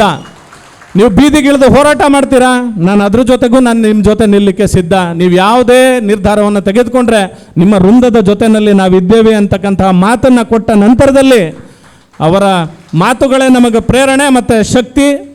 ಅದನ್ನು ಹಿಡಿದು ಮೊದಲನೇ ಹಂತದಲ್ಲೇ ನಾವು 10 ದಿನಗಳ ಮುಷ್ಕರವನ್ನು ಮಾಡಿದ್ದೀವಿ. ತಮ್ಮೆಲ್ಲರಿಗೂ ಗೊತ್ತಿದೆ, ರಾಜ್ಯಾದ್ಯಂತ ನಾವು ಕೊಟ್ಟಂತಹ ಕರೆಗೆ ತಾವೆಲ್ಲರೂ ಹೋಗೊಟ್ಟು ತಾಲೂಕು ಕಚೇರಿ, ಜಿಲ್ಲಾಧಿಕಾರಿಗಳ ಕಚೇರಿನಲ್ಲಿ ಮುಂದೆ ಕೂತು ಜನರಿಗೆ ನಮ್ಮ ಕಷ್ಟ ಬವಣೆಗಳನ್ನು ಅರ್ಥ ಮಾಡೋ ರೀತಿಯಲ್ಲಿ ಪ್ರತಿಭಟಿಸಿದಿರಿ, ಸರ್ಕಾರಕ್ಕೆ ಮನವಿಗಳನ್ನ ಕೊಟ್ಟಿದ್ದೀರಿ, ನಿಮ್ಮ ನೋವನ್ನು ವ್ಯಕ್ತಪಡಿಸಿದಿರಿ. ಆ ಕಾರಣಕ್ಕಾಗಿ ಮತ್ತೆ ಮೊದಲನೇ ಹಂತದ ಮುಷ್ಕರವನ್ನು ಮುಗಿಸಿ ಸರ್ಕಾರ ಏನು ಒಂದು ಸಲಹಾ ಸಮಿತಿಯನ್ನು ರಚನೆ ಮಾಡ್ತೀನಿ, ನಾವು ನಿಮ್ಮ ಕಷ್ಟಗಳಿಗೆಲ್ಲ ಧ್ವನಿ ಆಗ್ತೀವಿ, ನಿಮ್ಮ ಸಮಸ್ಯೆಗಳನ್ನ ಬಗೆಹರಿಸ್ತೀವಿ ಅಂಥೇಳಿ ಏನು ಒಂದು ಮಾತುಕತೆ ಆಯಿತು. ಆ ಮಾತುಕತೆಯ ನಂತರ ಅವರಿಗೆ ನಾವು ಅವರ ಮಾತಿಗೆ ಬೆಲೆ ಕೊಟ್ಟು ಮುಷ್ಕರವನ್ನು ವಾಪಸ್ ಪಡೆದಿದ್ದಾಯಿತು. ನಂತರದಲ್ಲಿ ಯಾವುದೇ ಗಣನೀಯ ಪ್ರಮಾಣದ ಒಳ್ಳೆಯ ಬೆಳವಣಿಗೆಗಳು ನಮಗೆ ಕಂಡು ಬರಲಿಲ್ಲ. 2ನೇ ಬಾರಿ ಕೂಡ ನಾವು ಮುಷ್ಕರ ಮಾಡಬೇಕು ಅಂತಕ್ಕಂತಹ ಒಂದು ನಿರ್ಧಾರಕ್ಕೆ ನಮ್ಮೆಲ್ಲ ಜಿಲ್ಲಾಧ್ಯಕ್ಷಗಳ ಅಭಿಪ್ರಾಯ ತೆಗೆದುಕೊಂಡು ಹೊರಟಂತಹ ಸಂದರ್ಭದಲ್ಲಿ ಮತ್ತೆ ಹೋಗಿ ಕೇಳಿದ್ವಿ, ಇಲ್ಲ ಸರ್ಕಾರ ಸರಿಯಾದ ರೀತಿಯಲ್ಲಿ ಸ್ಪಂದಿಸ್ತಾ ಇಲ್ಲ, ನಾವು ಪುನಃ ಮುಷ್ಕರ ಮಾಡಬೇಕು ಅಂತ ತೀರ್ಮಾನ ಮಾಡಿದ್ದೀವಿ ಅಂತ. 2ನೇ ಬಾರಿ ಸಹಿತ ನಾನು ಮೊದಲನೇ ಬಾರಿ ಕೂಡ ನಿಮ್ಗೆ ಹೇಳಿದ್ದೆ, 2ನೇ ಬಾರಿ ಕೂಡ ನಾನು ಹೇಳ್ತಾ ಇದ್ದೇನೆ, ನಿಮ್ಮ ಹೋರಾಟ ಇರ್ಬೋದು, ಮಾತುಕತೆ ಇರ್ಬೋದು, ನೀವು ತೆಗೆದುಕೊಳ್ಳುವ ನಿರ್ಧಾರಕ್ಕೆ ನಿಮ್ಮ ವೃಂದದ ಜೊತೆಗೆ ನಿಲ್ಲುವಂಥ ಕೆಲಸ ನಾನು ಮಾಡ್ತೀನಿ ಅಂತಕ್ಕಂತಹ ಮಾತನ್ನು ಸಹಿತ ಹೇಳಿದ್ರು. ಆ ಶಕ್ತಿ ನಾವು 2ನೇ ಬಾರಿ ಕೂಡ ಸರಿಸುಮಾರು 15 ದಿನಗಳ ಕಾಲ ಒಂದು ಐತಿಹಾಸಿಕ ಮುಷ್ಕರವನ್ನು ಮಾಡಲಿಕ್ಕೆ ಕಾರಣ ಆಯಿತು. ಹಾಗಾಗಿ ಏನು 2 ಬಾರಿ ಮುಷ್ಕರ ಮಾಡಿದ್ದೀವೋ 2 ಬಾರಿಯ ಮುಷ್ಕರದಲ್ಲಿ ಮಾನ್ಯ ರಾಜ್ಯಾಧ್ಯಕ್ಷರು ನಿಮ್ಮೆಲ್ಲರ ಜೊತೆ ನಿಂತಿದ್ದಾರೆ, ನಮಗೆ ಶಕ್ತಿ ತುಂಬಿದ್ದಾರೆ. 2ನೇ ಬಾರಿ ಮುಷ್ಕರ ಕೊನೆಗೊಳ್ಳುವ ಸಂದರ್ಭದಲ್ಲಿ ಸರ್ಕಾರದ ಜೊತೆಗೆ ಬಂದು ಮಾತುಕತೆಯನ್ನು ನಡೆಸಿ ನಾವು ಕೇಳ್ತಾ ಇರ್ತಕ್ಕಂಥ ನಮ್ಮಲ್ಲಿ ಭಾಳಷ್ಟು ಜನ ಜಿಲ್ಲಾಧ್ಯಕ್ಷರು ರಾಜ್ಯ ಪದಾಧಿಕಾರಿಗಳಿಗೆ ಗೊತ್ತಿದೆ, ಸರ್ಕಾರದ ಜೊತೆ ನಡೆದಂತಹ ಮಾತುಕತೆಯಲ್ಲಿ ಅವ್ರು ಹೇಳಿದ ಮಾತುಗಳು ನಮ್ಮವರು ಕೆಲವರೆಲ್ಲ ಆಲಿಸಿದ್ದಾರೆ. ನಾನು ಸರ್ಕಾರಿ ನೌಕರರ ರಾಜ್ಯಾಧ್ಯಕ್ಷನಾಗಿ ಅವರ ಸಮಸ್ಯೆಗಳ ಜೊತೆ ನಿಲ್ತೀನಿ ಹೊರತು ನಾನು ಸರ್ಕಾರದ ಜೊತೆಗೆ ನಿಲ್ಲೋದಿಲ್ಲ. ಅವರ ಬೇಡಿಕೆಗಳೆಲ್ಲವೂ ಕೂಡ ಕನಿಷ್ಠ ಮೂಲಭೂತ ಸೌಕರ್ಯಗಳನ್ನೂ ಕೂಡ ನೀವು ಒದಗಿಸದೇ ಇರೋದಕ್ಕೆ ಅವರು ಬೀದಿಗೆ ಬಂದಿದ್ದಾರೆ. ನೀವು ಅದನ್ನು ಒದಗಿಸ್ಬೇಕಾಗಿರ್ತಕ್ಕಂಥದ್ದು ನಿಮ್ಮ ಜವಾಬ್ದಾರಿ ಇದೆ, ನೀವು ಅದನ್ನು ನಿರ್ವಹಿಸಲೇಬೇಕು. ಇಲ್ಲ ಅಂತಂದರೆ ಮುಂದೆ ಬರುವ ದಿನದಲ್ಲಿ ಅವರು ಕೊಡ್ತಾ ಇರ್ತಕ್ಕಂತಹ ಕರೆಯನ್ನು ನಾನು ನಿಂತು ಕೊಡಬೇಕಾಗುತ್ತೆ ಅಂತಕ್ಕಂಥ ಎಚ್ಚರಿಕೆಯನ್ನು ಸಹ ಕೊಟ್ಟು ಅವತ್ತಿನ ಸಭೆಯನ್ನು ಮುಗಿಸಿ ಬಂದಿದ್ದರು. ಅದು ಫಲಪ್ರದ ಆಗಿದೆ. ಮುಷ್ಕರದ ವಿಚಾರವಾಗಿ ಸಲಹಾ ಸಮಿತಿ ರಚನೆ ಆಗಿದೆ.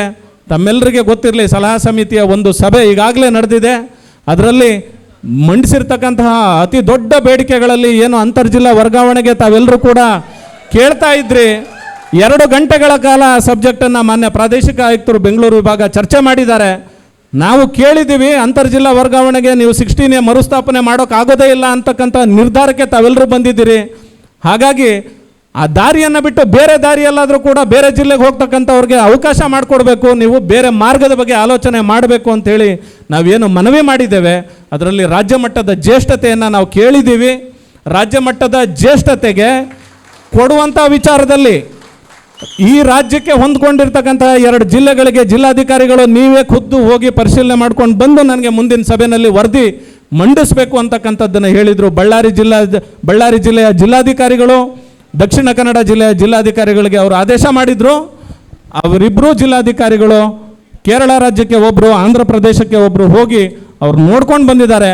ನಮ್ಮ ವರ್ಗಾವಣೆ ವ್ಯವಸ್ಥೆಗಳು ಹೇಗಿದೆ, ಮುಂಬಡ್ತಿ ವ್ಯವಸ್ಥೆಗಳು ಹೇಗಿದೆ, ಆಡಳಿತ ವ್ಯವಸ್ಥೆ ಹೇಗಿದೆ ಅಂತ. ಆ ವಿಚಾರವಾಗಿ ಕಳೆದ ವಾರ ಅವರನ್ನು ಭೇಟಿಯಾಗಿದ್ದೀವಿ. ಅವರು ಅಸೆಂಬ್ಲಿ ಇದ್ದ ಕಾರಣಕ್ಕೆ ಅಧಿವೇಶನ ಮುಗಿದ 1 ವಾರಕ್ಕೆ ನಾನು ಇನ್ನೊಂದು ಮೀಟಿಂಗ್ ಮಾಡ್ತೀನಿ, ಅದೇ ಕೊನೆ ಮೀಟಿಂಗ್, ನಾನು ಸರ್ಕಾರಕ್ಕೆ ವರದಿಯನ್ನು ಸಲ್ಲಿಸ್ತೀನಿ ಅಂತಕ್ಕಂಥ ಸ್ಪಷ್ಟ ಮಾತುಗಳನ್ನು ನಮ್ಗೆ ಹೇಳಿದ್ದಾರೆ. ಹಾಗಾಗಿ ನಾವು ಏನು ಈಗ 16Aಯಿಂದ 16Aಯನ್ನು ತೆಗೆದಿದ್ದಾರೆ, ಬೇರೆ ಮಾರ್ಗದಲ್ಲಿ ವರ್ಗಾವಣೆಗೆ ನಾವು ಒಂದು ದಾರಿಯನ್ನು ಹುಡುಕೋರಿದ್ದೀವಿ. ಸತತವಾಗಿ ಸರ್ಕಾರದ ಜೊತೆ ಸಂಪರ್ಕದಲ್ಲಿದ್ದೀವಿ. ಬಜೆಟ್ನಲ್ಲಿ ಕೂಡ ಕೌನ್ಸಿಲಿಂಗ್ ಮುಖಾಂತರ ವರ್ಗಾವಣೆ ಅಂತ ಘೋಷಣೆ ಮಾಡಿದ್ದಾರೆ, ತಾವೆಲ್ಲರೂ ಕೇಳಿದ್ದೀರಿ. ವರ್ಗಾವಣಾ ನಿಯಮಗಳನ್ನು, ವರ್ಗಾವಣಾ ಮಾರ್ಗಸೂಚಿಗಳನ್ನು ಸರ್ಕಾರ ಈಗ ಸಿದ್ಧಪಡಿಸಲೇಬೇಕು. ಸಿದ್ಧಪಡಿಸ್ತಕ್ಕಂಥ ಸಂದರ್ಭದಲ್ಲಿ ಸಹಿತ ನಾವು ಅವ್ರ ಮೇಲೆ ಒತ್ತಡ ಹಾಕ್ತೀವಿ. ಆ ಸಮಸ್ಯೆಗೆ ಒಂದು ದಾರಿಯನ್ನು ಕಂಡುಕೊಳ್ಳೋ ನಿಟ್ಟಿನಲ್ಲಿ ಈ ಸಭೆ ಒಂದು ಮೈಲಿಗಲ್ಲಾಗಲಿ, ಒಂದು ಸ್ಪಷ್ಟ ನಿರ್ಣಯವನ್ನು ನಾವು ಈ ದಿನ ಕಂಡುಕೊಳ್ಳೋರಿದ್ದೇವೆ ಅಂಥೇಳಿ ನಿಮಗೆ ನಾನು ಹೇಳಲಿಕ್ಕೆ ಬಯಸ್ತೇನೆ ಸ್ನೇಹಿತರೆ. ಹಾಗೆಯೇ ಮುಷ್ಕರವೆಲ್ಲ ಮುಗಿದ ನಂತರದಲ್ಲಿ ಮುಷ್ಕರದಲ್ಲಿ ಆದಂತಹ ಘಟನೆಗಳು ತಮ್ಮೆಲ್ಲರಿಗೂ ಗೊತ್ತಿದೆ. ಹೋರಾಟ ಒಂದು ಕಡೆ ಆದರೆ ಒಬ್ಬ ರಾಜ್ಯ ಸಂಘದ ಪದಾಧಿಕಾರಿಯಾಗಿ ಮುಂಚೂಣಿಯಲ್ಲಿ ನಿಂತು ಹೋರಾಟ ಮಾಡ್ತಿದ್ದ ನನ್ನನ್ನು ಅಮಾನತು ಮಾಡಿದ್ದು ತಮ್ಮೆಲ್ಲರಿಗೂ ಕೂಡ ಗೊತ್ತಿದೆ. ನಾನು ನಿಜವಾಗ್ಲೂ ಹೇಳ್ತೀನಿ ಸ್ನೇಹಿತರೆ, ಆ ಅಮಾನತನ್ನು ನಾನು ಅಮಾನತ್ತು ಅಥವಾ ಶಿಕ್ಷೆ ಅಂತ ಸ್ವೀಕರಿಸಿಲ್ಲ, ಒಂದು ಗೌರವ ಅಂತ ಸ್ವೀಕರಿಸಿದ್ದೀನಿ. ನಮ್ಮ ವೃಂದದ ಎಲ್ಲರ ಪರವಾಗಿ ನಿಮ್ಮ ನೋವಿಗೆ ಧ್ವನಿಯಾಗಿದ್ದಕ್ಕಾಗಿ ಸರ್ಕಾರ ಕೊಟ್ಟ ಉಡುಗೊರೆ ಅಂತ ನಾನು ಸ್ವೀಕರಿಸಿದ್ದೀನಿ. ನೀವು ನನ್ನ ಬೆನ್ನಿಗೆ ನಿಂತಂಥದ್ದು, ನೀವು ಮಾಡಿದಂಥ ಹೋರಾಟ, ಹುಬ್ಬಳ್ಳಿ ಚಲೋ ಕಾರ್ಯಕ್ರಮ, ಪ್ರತಿಯೊಂದು ಸಹಿತ ನನಗೆ ನಾನು ನನ್ನ ವೃತ್ತಿ ಬದುಕಿನಲ್ಲಿ ಇರೋವಷ್ಟು ದಿನ ಈ ಸಂಘಟನೆಗೆ ದುಡಿಬೇಕು ಅಂತಕ್ಕಂಥ ಶಕ್ತಿಯನ್ನು ನನಗೆ ತುಂಬಿದೆ, ಆ ಹುಮ್ಮಸ್ಸನ್ನು ನನಗೆ ತುಂಬಿದೆ ಅಂತ ನಾನು ಹೇಳಲಿಕ್ಕೆ ಬಯಸ್ತೀನಿ. ಮುಂದುವರೆದಂತೆ ವೃಂದ ನೇಮಕಾತಿ ನಿಯಮಗಳನ್ನು 2021ರಲ್ಲಿ ಈ ವೃಂದಕ್ಕೆ ಮಾಡಿಕೊಡುವಂಥ ಸಂದರ್ಭದಲ್ಲಿ ಸರ್ಕಾರ ಆಗ ಇದ್ದಂತಹ ಸರ್ಕಾರದ ಜೊತೆಗೆ ಮಾನ್ಯ ಷಡಕ್ಷರಿ ಸರ್ ಅವರು ನಡೆಸಿದಂತಹ ಮಾತುಕತೆ, ಅವರು ಹಾಕಿಕೊಟ್ಟಂತಹ ದಾರಿನಲ್ಲಿ ಸಾಮಾನ್ಯ ಜ್ಯೇಷ್ಠತೆ, ಸಂಯುಕ್ತ ಜ್ಯೇಷ್ಠತೆ ಅಂತ ಏನಿತ್ತು ಅದನ್ನು ಮಾಡಿ ನಮ್ಮ ಮುಂಬಡ್ತಿಗೆ ಅವಕಾಶವನ್ನು ಕಲ್ಪಿಸಲಾಗಿತ್ತು. ತಮ್ಮೆಲ್ಲರಿಗೂ ಗೊತ್ತಿದೆ, 2021ರಿಂದನೂ ಕೂಡ ಆ ಪ್ರಕರಣ ಕೋರ್ಟ್ಗೆ ಹೋಗಿದೆ. 2023ರಲ್ಲಿ ಮಧ್ಯಂತರ ತಡೆ ಆಜ್ಞೆ ಆಯಿತು. ಅಲ್ಲಿಂದ ಇಲ್ಲಿಯವರೆಗೆ ಸರಿಸುಮಾರು 2.5 ವರ್ಷಗಳ ಕಾಲ ನಮಗೆ ಪದೋನ್ನತಿ ಆಗಿಲ್ಲ. ಇದರಲ್ಲಿ ನಮ್ಮ ಸಂಘ, ನಮ್ಮ ವೃಂದ ಮಾಡಿದಂತಹ ಅನ್ಯಾಯ ಅಥವಾ ತಪ್ಪು ಯಾವುದೂ ಇಲ್ಲ. 44 ವರ್ಷಗಳಿಂದ ಆಗ್ತಿದ್ದಂಥ ಅನ್ಯಾಯವನ್ನು ಸರ್ಕಾರ ಸರಿಪಡಿಸಿದ್ರೆ 4 ತಿಂಗಳು ಸಹಿಸ್ಕೊಳ್ಳಿಕ್ಕೆ ಆಗಲಿಲ್ಲ ಅವ್ರಿಗೆ, ನಮ್ಮ ಸ್ನೇಹಿತರಿಗೆ. ದ್ವಿತೀಯ ದರ್ಜೆ ಸಹಾಯಕರು 4 ತಿಂಗಳು ಸಹಿಸ್ಕೊಳ್ಳಿಲ್ಲ, ನ್ಯಾಯಾಲಯದ ಮೆಟ್ಲೇರಿದ್ರು, ಅದಕ್ಕೆ ತಡೆಯಾಜ್ಞೆ ತಂದರು. ನಿಮಗೆಲ್ರಿಗೂ ಗೊತ್ತಿದೆ, ಕಳೆದ ವರ್ಷ ಸೆಪ್ಟೆಂಬರ್ 31ರವರೆಗೂ ಅಂತಿಮ ಆದೇಶ ಆಗಿದೆ, ಸರ್ಕಾರಕ್ಕೆ ಮರುಪರಿಶೀಲನೆ ಮಾಡಿ ಅಂತೇಳಿ ಏನು ನಿರ್ದೇಶನ ಕೊಟ್ಟಿತ್ತು. ನಮ್ಮವರ ಹಿತ ಕಾಯಲೇಬೇಕು ನಾವು, ಅದಕ್ಕಾಗಿ ಸಂಘಟನೆ ಇದೆ. ಅದರಲ್ಲಿ ಯಾವುದೇ ರೀತಿಯ ಕಾನೂನು ತೊಡಕುಗಳು ಮುಂದೆ ಕೂಡ ಆಗಬಾರ್ದು, ವ್ಯತಿರಿಕ್ತವಾದ ಆದೇಶಗಳಾಗಬಾರ್ದು ಅಂಥೇಳಿ ನಿಮ್ಮೆಲ್ಲರಿಗೂ ನಿಮ್ಮ ಜಿಲ್ಲಾಧ್ಯಕ್ಷರುಗಳು, ತಾಲೂಕು ಅಧ್ಯಕ್ಷರುಗಳ ಗಮನಕ್ಕೆ ಎಲ್ರಿಗೂ ಇದೆ. ನಾವು ಸುಪ್ರೀಂ ಕೋರ್ಟ್ನಲ್ಲಿ SLPಯನ್ನು ಹಾಕಿದ್ದೇವೆ. ಹೈಕೋರ್ಟು ಈ ವಿಚಾರದಲ್ಲಿ ಗ್ರಹಿಸುವಿಕೆಯಲ್ಲಿ ತಪ್ಪಾಗಿರ್ಬೋದು. ಫಸ್ಟ್ ಇನ್ ಫಸ್ಟ್ ಔಟ್, ಯಾರು ಸರ್ವಿಸಲ್ಲಿ ಸೀನಿಯರ್ ಇದ್ದಾನೋ ಆತನಿಗೆ ಪದೋನ್ನತಿ ಕೊಡಿ ಅಂತಕ್ಕಂಥದ್ದು ಒಂದು ಸಾಮಾನ್ಯಿಕ ಸ್ವಾಭಾವಿಕ ನ್ಯಾಯ ಅದು. ಅದನ್ನು ಕಾನೂನು ರೂಪದಲ್ಲಿ ಕೊಟ್ಟರೆ ಅದನ್ನು ಹೋಗಿ ಕೋರ್ಟಲ್ಲಿ ಚಾಲೆಂಜ್ ಮಾಡಿದ್ದಾರೆ. ದಯಮಾಡಿ ಇದು ತಪ್ಪಿದೆ ಅಂಥೇಳಿ ನಾವು ಕೋರ್ಟ್ ಮೆಟ್ಲೇರಿದ್ದೇವೆ ಸ್ನೇಹಿತರೆ. ಕೋರ್ಟಲ್ಲಿ ನಡೀತಾ ಇದೆ ಕಾರ್ಯಕ್ರಮ. ಹಾಗಾಗಿ ಆ ಏನು ಪ್ರಕರಣ ನಡೀತಾ ಇದೆ, ಪ್ರಕರಣದಲ್ಲಿ ಭಾರತದ ಮಾಜಿ solicitor general Ranjit Kumar sir ಅಂತವ್ರನ್ನ ನಾವು ನಮ್ಮ ಕೋರ್ಟ್ ಕೇಸ್ಗೆ ವಕೀಲರನ್ನಾಗಿ ನೇಮಿಸ್ಕೊಂಡು ಪ್ರಕರಣವನ್ನು ಯಾವುದೇ ರೀತಿಯಲ್ಲಿ ನಮ್ಮ ವೃಂದಕ್ಕೆ ಅನ್ಯಾಯ ಆಗದೇ ಇರೋ ರೀತಿಯಲ್ಲಿ ನಾವು ಆದೇಶವನ್ನು ಮಾಡಿಸ್ಕೊಳ್ಬೇಕು ಅನ್ನೋದ್ರ ಮೇಲೆ ನಾವೆಲ್ಲರೂ ಕೂಡ ಕೆಲಸ ಮಾಡ್ತಾ ಇದ್ದೇವೆ. ಈಗಾಗಲೇ 2 ಹಿಯರಿಂಗ್ಗಳು ಕೋರ್ಟಲ್ಲಿ ನಡೆದಿದೆ. ಏಪ್ರಿಲ್ 30ನೇ ತಾರೀಕಿನ ಒಳಗಾಗಿ ಸರ್ಕಾರ ತನ್ನ ನಿಲುವನ್ನು ಕೋರ್ಟ್ಗೆ ಹೇಳಬೇಕು ಅಂತಕ್ಕಂಥ ಸ್ಪಷ್ಟ ಆದೇಶ ಮಾಡಿದ್ದಾರೆ. ನಾವು ಅದರಿಂದ ಬಿದ್ದಿದ್ದೇವೆ ಸ್ನೇಹಿತರೆ. ಹೈಕೋರ್ಟಿನ ಆದೇಶ ಏನು ಮರುಪರಿಶೀಲನೆಗಾಗಿತ್ತು, ಅದಕ್ಕೆ ನಿಮ್ಮೆಲ್ಲರ ಗಮನದಲ್ಲಿದೆ. ನಮ್ಮ ರೆವೆನ್ಯೂ ಕಮಿಷನರ್ ಅವರು ಮತ್ತು ACS ಅವರ ಅಧ್ಯಕ್ಷತೆಯಲ್ಲಿ 2 ಸಭೆಗಳು ನಡೆದಿದೆ 12ನೇ ತಾರೀಕು ಈ ತಿಂಗಳು. ಆ ಸಭೆಗೆ ರಾಜ್ಯ ಸಂಘದ ತಂಡ ಭಾಗವಹಿಸಿ ಸ್ಪಷ್ಟವಾಗಿ ಹೇಳಿದ್ದೇವೆ ಸಭೆಯಲ್ಲಿ ಕೂಡ, ನಮಗೇನು ತಾವು ನಿಯಮವನ್ನು ಮಾಡಿಕೊಟ್ಟಿದ್ದೀರಿ, ಆ ನಿಯಮ ಮುಂಬಡ್ತಿಗೆ ಜಾರಿ ಆಗೋದಕ್ಕೆ ಮುಂಚೆನೇ ಕೋರ್ಟ್ಗೆ ಹೋಗಿದ್ದಾರೆ. ಇದು ಸರಿಯಾದ ಕ್ರಮ ಅಲ್ಲ. ತಾವು ಆ ನಿಯಮವನ್ನು ಜಾರಿ ಮಾಡೋದಕ್ಕೆ ಬಿಡಬೇಕು. ನಂತರದಲ್ಲಿ ಅನಾನುಕೂಲ ಆದಂತಹ ಸಂದರ್ಭದಲ್ಲಿ ಸರ್ಕಾರ ಅಥವಾ ನಮ್ಮ ಏನು ಸೋದರ ಸಂಘಟನೆ ಇದೆ ಅವರ ಮನವಿನೋ ಮತ್ತೊಂದರ ಮೇಲೋ ಅದನ್ನು ಪರಿಶೀಲನೆಗೆ ತಾವು ಮುಂದಾಗಬೇಕು. ಈಗ ನಮಗೇನು ತಾವು ಕಂಬೈನ್ಡ್ ಸೀನಿಯಾರಿಟಿನ ಮಾಡಿದಿರಿ, ದಯಮಾಡಿ ಆ ನಿಯಮವನ್ನು ತಾವು ಎತ್ತಿ ಹಿಡಿದು ಮುಂದುವರಿಸಬೇಕು ಅಂತ ಕೋರಿದ್ರ ಮೇರೆಗೆ ತಮ್ಮೆಲ್ಲರಿಗೂ ಈಗಾಗಲೇ ಗೊತ್ತಿದೆ, ಕಮಿಷನರ್ ಅವರು, ACS ಅವರು, ಮಾನ್ಯ ಸಚಿವರು ಎಲ್ಲರೂ ಕೂಡ ಸಾಮಾನ್ಯ ಜ್ಯೇಷ್ಠತೆಯನ್ನು ಮುಂದುವರಿಸುವ ಬಗ್ಗೆ ನಿರ್ಣಯ ತೆಗೆದುಕೊಂಡು ಅದು ಕ್ಯಾಬಿನೆಟಲ್ಲಿ ಅಪ್ರೂವಲ್ ಆಗಿ ಗೆಜೆಟ್ ಕೂಡ ಆಗಿದೆ. ಇವತ್ತಿಗೆ 10 ದಿನ ಆಗಿದೆ. ಅದು ಅಂತಿಮ ಆಗಲಿಕ್ಕೆ ಇನ್ನೊಂದು ವಾರಗಳ ಕಾಲ ಬಾಕಿ ಇದೆ. ಅಂತಿಮ ಮಾಡುವಂತಹ ನಿಟ್ಟಿನಲ್ಲಿ ನಾವು ಕೂಡ ಮತ್ತೆ ಸಂಘದ ವತಿಯಿಂದ ಎಲ್ಲರನ್ನ ಭೇಟಿಯಾಗಿ ತಾವು ಅಂತಿಮವಾಗಿ ಅದನ್ನೇ ಆ ನಿಯಮಗಳನ್ನೇ ಕರಡು ನಿಯಮಗಳನ್ನೇ ಅಂತಿಮ ಮಾಡಿಕೊಡ್ಬೇಕು ಅಂತ ಮನವಿ ಕೂಡ ಮಾಡಿದ್ದೇವೆ. ವಿಚಾರವನ್ನು ತಮ್ಮೆಲ್ಲರಿಗೂ ಕೂಡ ಮುಟ್ಟಿಸಿದ್ದೀವಿ ಸ್ನೇಹಿತರೆ. ಹಾಗಾಗಿ ಎದುರಾಗಿರ್ತಕ್ಕಂತಹ ಸೇವೆಗೆ ಎದುರಾಗಿರ್ತಕ್ಕಂತಹ ಎಲ್ಲ ಸಮಸ್ಯೆಗಳ ಜೊತೆಯಲ್ಲಿ ಸಂಘಟನೆ ಇದೆ, ಹೋರಾಟ ಇದೆ. ನೀವೆಲ್ಲರೂ ಕೊಡ್ತಾ ಇರ್ತಕ್ಕಂತಹ ಪ್ರೋತ್ಸಾಹ, ಬೆಂಬಲ ನಮಗೆ ಶಕ್ತಿ ತುಂಬಿದೆ. ಎಲ್ಲರ ಕಷ್ಟ ನಷ್ಟಗಳಿಗೆ ಹೋರಾಡಲಿಕ್ಕೆ ನಾವು ಸಿದ್ಧರಿದ್ದೇವೆ. ಅದರ ಮಧ್ಯದಲ್ಲಿ ಏನು RC ಅವರ ಸಮಿತಿ ಇದೆ, ಸಮಿತಿನಲ್ಲಿ FTA 500 ರೂಪಾಯಿ ಇದೆ. ನಮಗೆಲ್ಲ 500 ರೂಪಾಯಿಗಳ FTAನ ಅವರೇ ಸಭೆಯಲ್ಲಿ ಹೇಳಿದ್ರು, ಇದು ಯಾವ ಸಣ್ಣ ಖರ್ಚಿಗೆ ಕೂಡ ಸಾಕಾಗೋದಿಲ್ಲ, ನಿಮಗಿರ್ತಕ್ಕಂತಹ ಫೀಲ್ಡ್ ಲೆವೆಲ್ನಲ್ಲಿ ಕೆಲಸ ಓಡಾಟಗಳಿಗೆ ಸಾಕಾಗೋದಿಲ್ಲ, 5,000 ಕೊಡಿ ಅಂತ ನಾವು ಮನವಿ ಕೊಟ್ಟಿದ್ವಿ. 7,000 ಕೊಡ್ತೀನಿ, ನಾನು ನಮ್ಮ ಮನವಿಯನ್ನು ಬಿಟ್ಟು 7,000 ಕೊಡಬೇಕು ಅಂತ ನಾನು ಸರ್ಕಾರಕ್ಕೆ ನಾನು ಪ್ರಸ್ತಾವನೆಯನ್ನು ಕಳಿಸ್ತೀನಿ ಅಂತಕ್ಕಂಥ ಮಾತನ್ನು ಸ್ಪಷ್ಟವಾಗಿ ಹೇಳಿದ್ದಾರೆ. ಅವರ ವರದಿ ಮಂಡನೆ ಆದರೆ ಸರ್ಕಾರಕ್ಕೆ ನಂತರದಲ್ಲಿ ಅದರ ಬೆನ್ನು ಬಿದ್ದು ಅದನ್ನು ಆದೇಶ ಮಾಡಿಸ್ಕೊಳ್ಳುವಂಥ ಕೆಲಸನ ಸಂಘಟನೆ ಮಾಡುತ್ತೆ.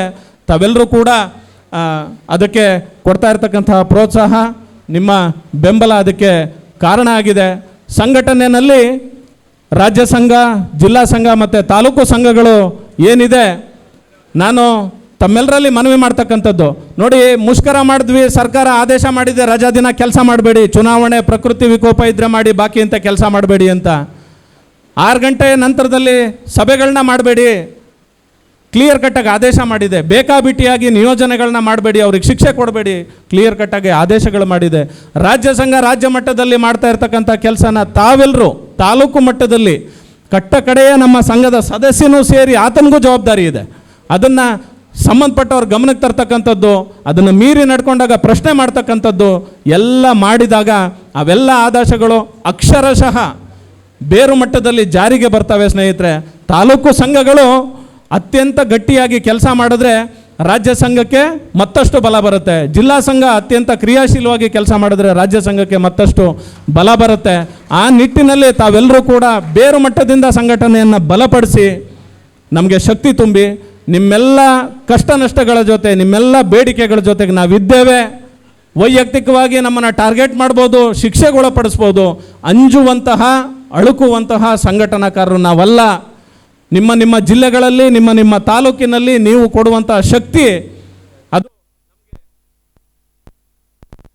ಅದು ನಮಗಿನ್ನಷ್ಟು ಹುಮ್ಮಸ್ಸನ್ನು ತುಂಬುತ್ತೆ. ಆ ನಿಟ್ಟಿನಲ್ಲಿ ಬೇರು ಮಟ್ಟದಿಂದನೇ ಸಂಘಟನೆಯನ್ನು ಅತ್ಯಂತ ಶಿಸ್ತುಬದ್ಧವಾಗಿ ಬೆಳೆಸಿ ಅಂತೇಳಿ ಹೇಳ್ತಾ ಈ ಕಾರ್ಯಕ್ರಮದಲ್ಲಿ ಪ್ರಾಸ್ತಾವಿಕವಾಗಿ ಮಾತನಾಡಲಿಕ್ಕೆ ನನಗೆ ಅವಕಾಶ ಕೊಟ್ಟಂತಹ ನಿಮ್ಮೆಲ್ಲರಿಗೆ, ವೇದಿಕೆಯಲ್ಲಿರ್ತಕ್ಕಂಥ ಎಲ್ಲ ಗಣ್ಯರಿಗೆ ನಮಸ್ಕರಿಸಿ ನನ್ನ ಮಾತಿಗೆ ವಿರಾಮ ಹೇಳ್ತಾ ಇದ್ದೀನಿ. ಧನ್ಯವಾದಗಳು.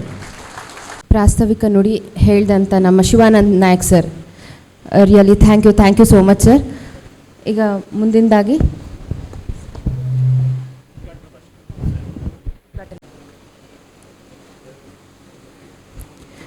ಷಡಾಕ್ಷರಿ ಸರ್, ನಿಮ್ಮ ಅಪಾರವಾದ ಅನುಭವ, ನಿಮ್ಮ ಜ್ಞಾನ ಮತ್ತು ನಿಮ್ಮ ಸಮಾಜ ಮೇಲೆ ನಿಮ್ಮ ಅಮೂಲ್ಯವಾದ ಸೇವೆಗಳು ನಮ್ಮೆಲ್ಲರಿಗೂ ಪ್ರೇರಣೆ.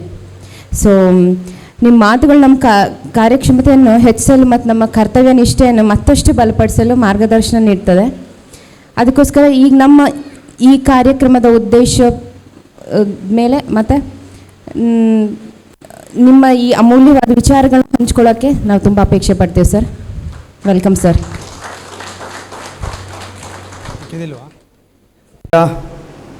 ಗ್ರಾಮ ಆಡಳಿತಾಧಿಕಾರಿಗಳ ಸಂಘ ಇವತ್ತು ವಾರ್ಷಿಕ ಸಭೆ ಮಾಡ್ತಾ ಇದ್ದೀರಾ, ಜೊತೆಗೆ ರಾಜ್ಯ ಕಾರ್ಯಕಾರಿಣಿ ಸಭೆ ಕೂಡ ಮಾಡ್ತಾ ಇದ್ದೀರಾ. ಈ ಸಂದರ್ಭದಲ್ಲಿ ನಾವೆಲ್ಲರೂ ವೇದಿಕೆ ಮೇಲಿರೋರು ಸೇರಿಕೊಂಡು ಈ ಕಾರ್ಯಕ್ರಮವನ್ನು ಉದ್ಘಾಟನೆಯನ್ನು ಮಾಡಿದ್ದೇವೆ.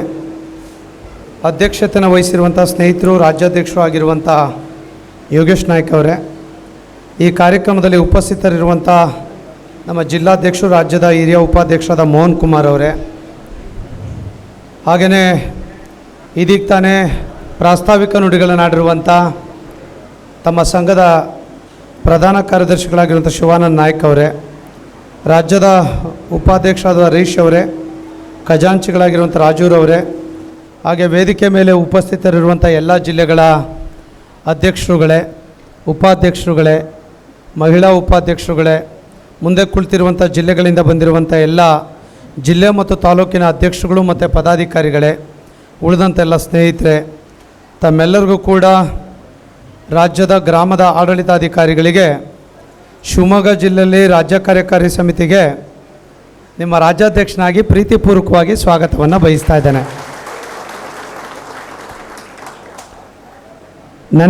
ಮೊನ್ನೆ ಪ್ರಜಾವಾಣಿನಲ್ಲಿ ಒಂದು ಇಂಟ್ರ್ಯೂ ಇತ್ತು, ಫೋನಿನ ಕಾರ್ಯಕ್ರಮ ಇತ್ತು. ಒಂದು 3 ಜನ ಫೋನ್ ಮಾಡಿದರು, 3-4 ಜನ, 30 ಕಾಲ್ ಬಂದಿತ್ತು. ಅದರಲ್ಲೊಂದು 3-4 ಕಾಲ್ ಬಂದಿತ್ತು, ಅದು ನಿಮ್ಮ ಕ್ಯಾಡ್ರದೇ ಬಂದಿತ್ತು. ಅವ್ರು ಫೋನ್ ಮಾಡ್ತಿದ್ದಂಗೆ ಕೇಳಿದ್ರು, ಎಲ್ಲಿನ ಮಾತಾಡ್ತಾ ಇದ್ದೀರಾ ಅಂತ ಕೇಳಿದೆ. ನಾನು ಯಾದಗಿರಿಯಿಂದ ಸರ್ ಅಂದರು. ಯಾವ ಇಲಾಖೆ ಅಂತ ಕೇಳಿದೆ. ಕಂದಾಯ ಇಲಾಖೆ. ಏನಾಗಿದ್ದೀರಾ? ವಿಲೇಜ್ ಅಕೌಂಟೆಂಟ್ ಅಂದರು. ಇನ್ನೊಬ್ರಿಗೂ ಅದನ್ನೇ ಕೇಳಿದೆ, ಅವರು ಅದೇ ವಿಲೇಜ್ ಅಕೌಂಟೆಂಟ್ ಅಂದರು. ಅಲ್ಲ ರೀ, ನಿಮಗೆ ವಿಲೇಜ್ ಅಡ್ಮಿನಿಸ್ಟ್ರೇಟಿವ್ ಆಫೀಸರ್ ಮಾಡೇ 4 ವರ್ಷ ಆಯಿತು, ಇನ್ನು ವಿಲೇಜ್ ಅಕೌಂಟೆಂಟಲ್ಲೇ ಇದ್ದೀರಾ ಅಂಥೇಳಿ ಫೋನಿನ ಕಾರ್ಯಕ್ರಮದಲ್ಲಿ ಲೈವ್ ಆಗಿ ನಾನು ಕೂಡ ಅವ್ರಿಗೆ ಕೇಳಿದ್ದನ್ನು ನಿಮ್ಮ ಗಮನ ಕೇಳಲಿಕ್ಕೆ ಬಯಸ್ತೇನೆ. ನಿಮಗೆ ಒಂದು ಹುದ್ದೆಯನ್ನು ಕೊಟ್ಟಂಥ ಸಂದರ್ಭದಲ್ಲಿ ಆ ಹುದ್ದೆಯಲ್ಲಿರುವಂಥ ಒಂದು ರೆಸ್ಪೆಕ್ಟ್ ಏನಿದೆ, ಅದನ್ನು ನಾವು ಮಾರ್ಕೆಟಿಂಗ್ ಮಾಡ್ಕೊಂಡು ಪಡೆಯೋದಕ್ಕೆ ಎಲ್ಲೋ ಒಂದು ಕಡೆ ಕೀಳರಿಮೆನೋ ಹಿಂಜರಿಕೆನೋ ನಿಮ್ಮಲ್ಲಿದೆ. ಮೊದಲು ಅದರ ಕಡೆ ಗಮನವನ್ನು ಕೊಡಬೇಕು ಅನ್ನೋದನ್ನು ಭಾಳ ಅಭಿಮಾನದಿಂದ ಹೇಳಲಿಕ್ಕೆ ಬಯಸ್ತೇನೆ. ನಮಗೇನು ಸೆಲ್ಫ್ ರೆಸ್ಪೆಕ್ಟ್ ಅಂತ ಏನು ನಾವು ಕರಿತೇವೆ, ಅದನ್ನು ಬೇರೆಯವ್ರು ಕೊಡ್ತಾರೋ ಬಿಡ್ತಾರೋ ಗೊತ್ತಿಲ್ಲ. ಸರ್ಕಾರ ನಮಗೆ ಕೊಟ್ಟಿದೆ, ಅದನ್ನು ಹೆಮ್ಮೆಯಿಂದ ಹೇಳಬೇಕು, ನಾನು ಗ್ರಾಮ ಆಡಳಿತಾಧಿಕಾರಿ ಅದನ್ನು ಹೇಳಬೇಕು ಮೊದಲು.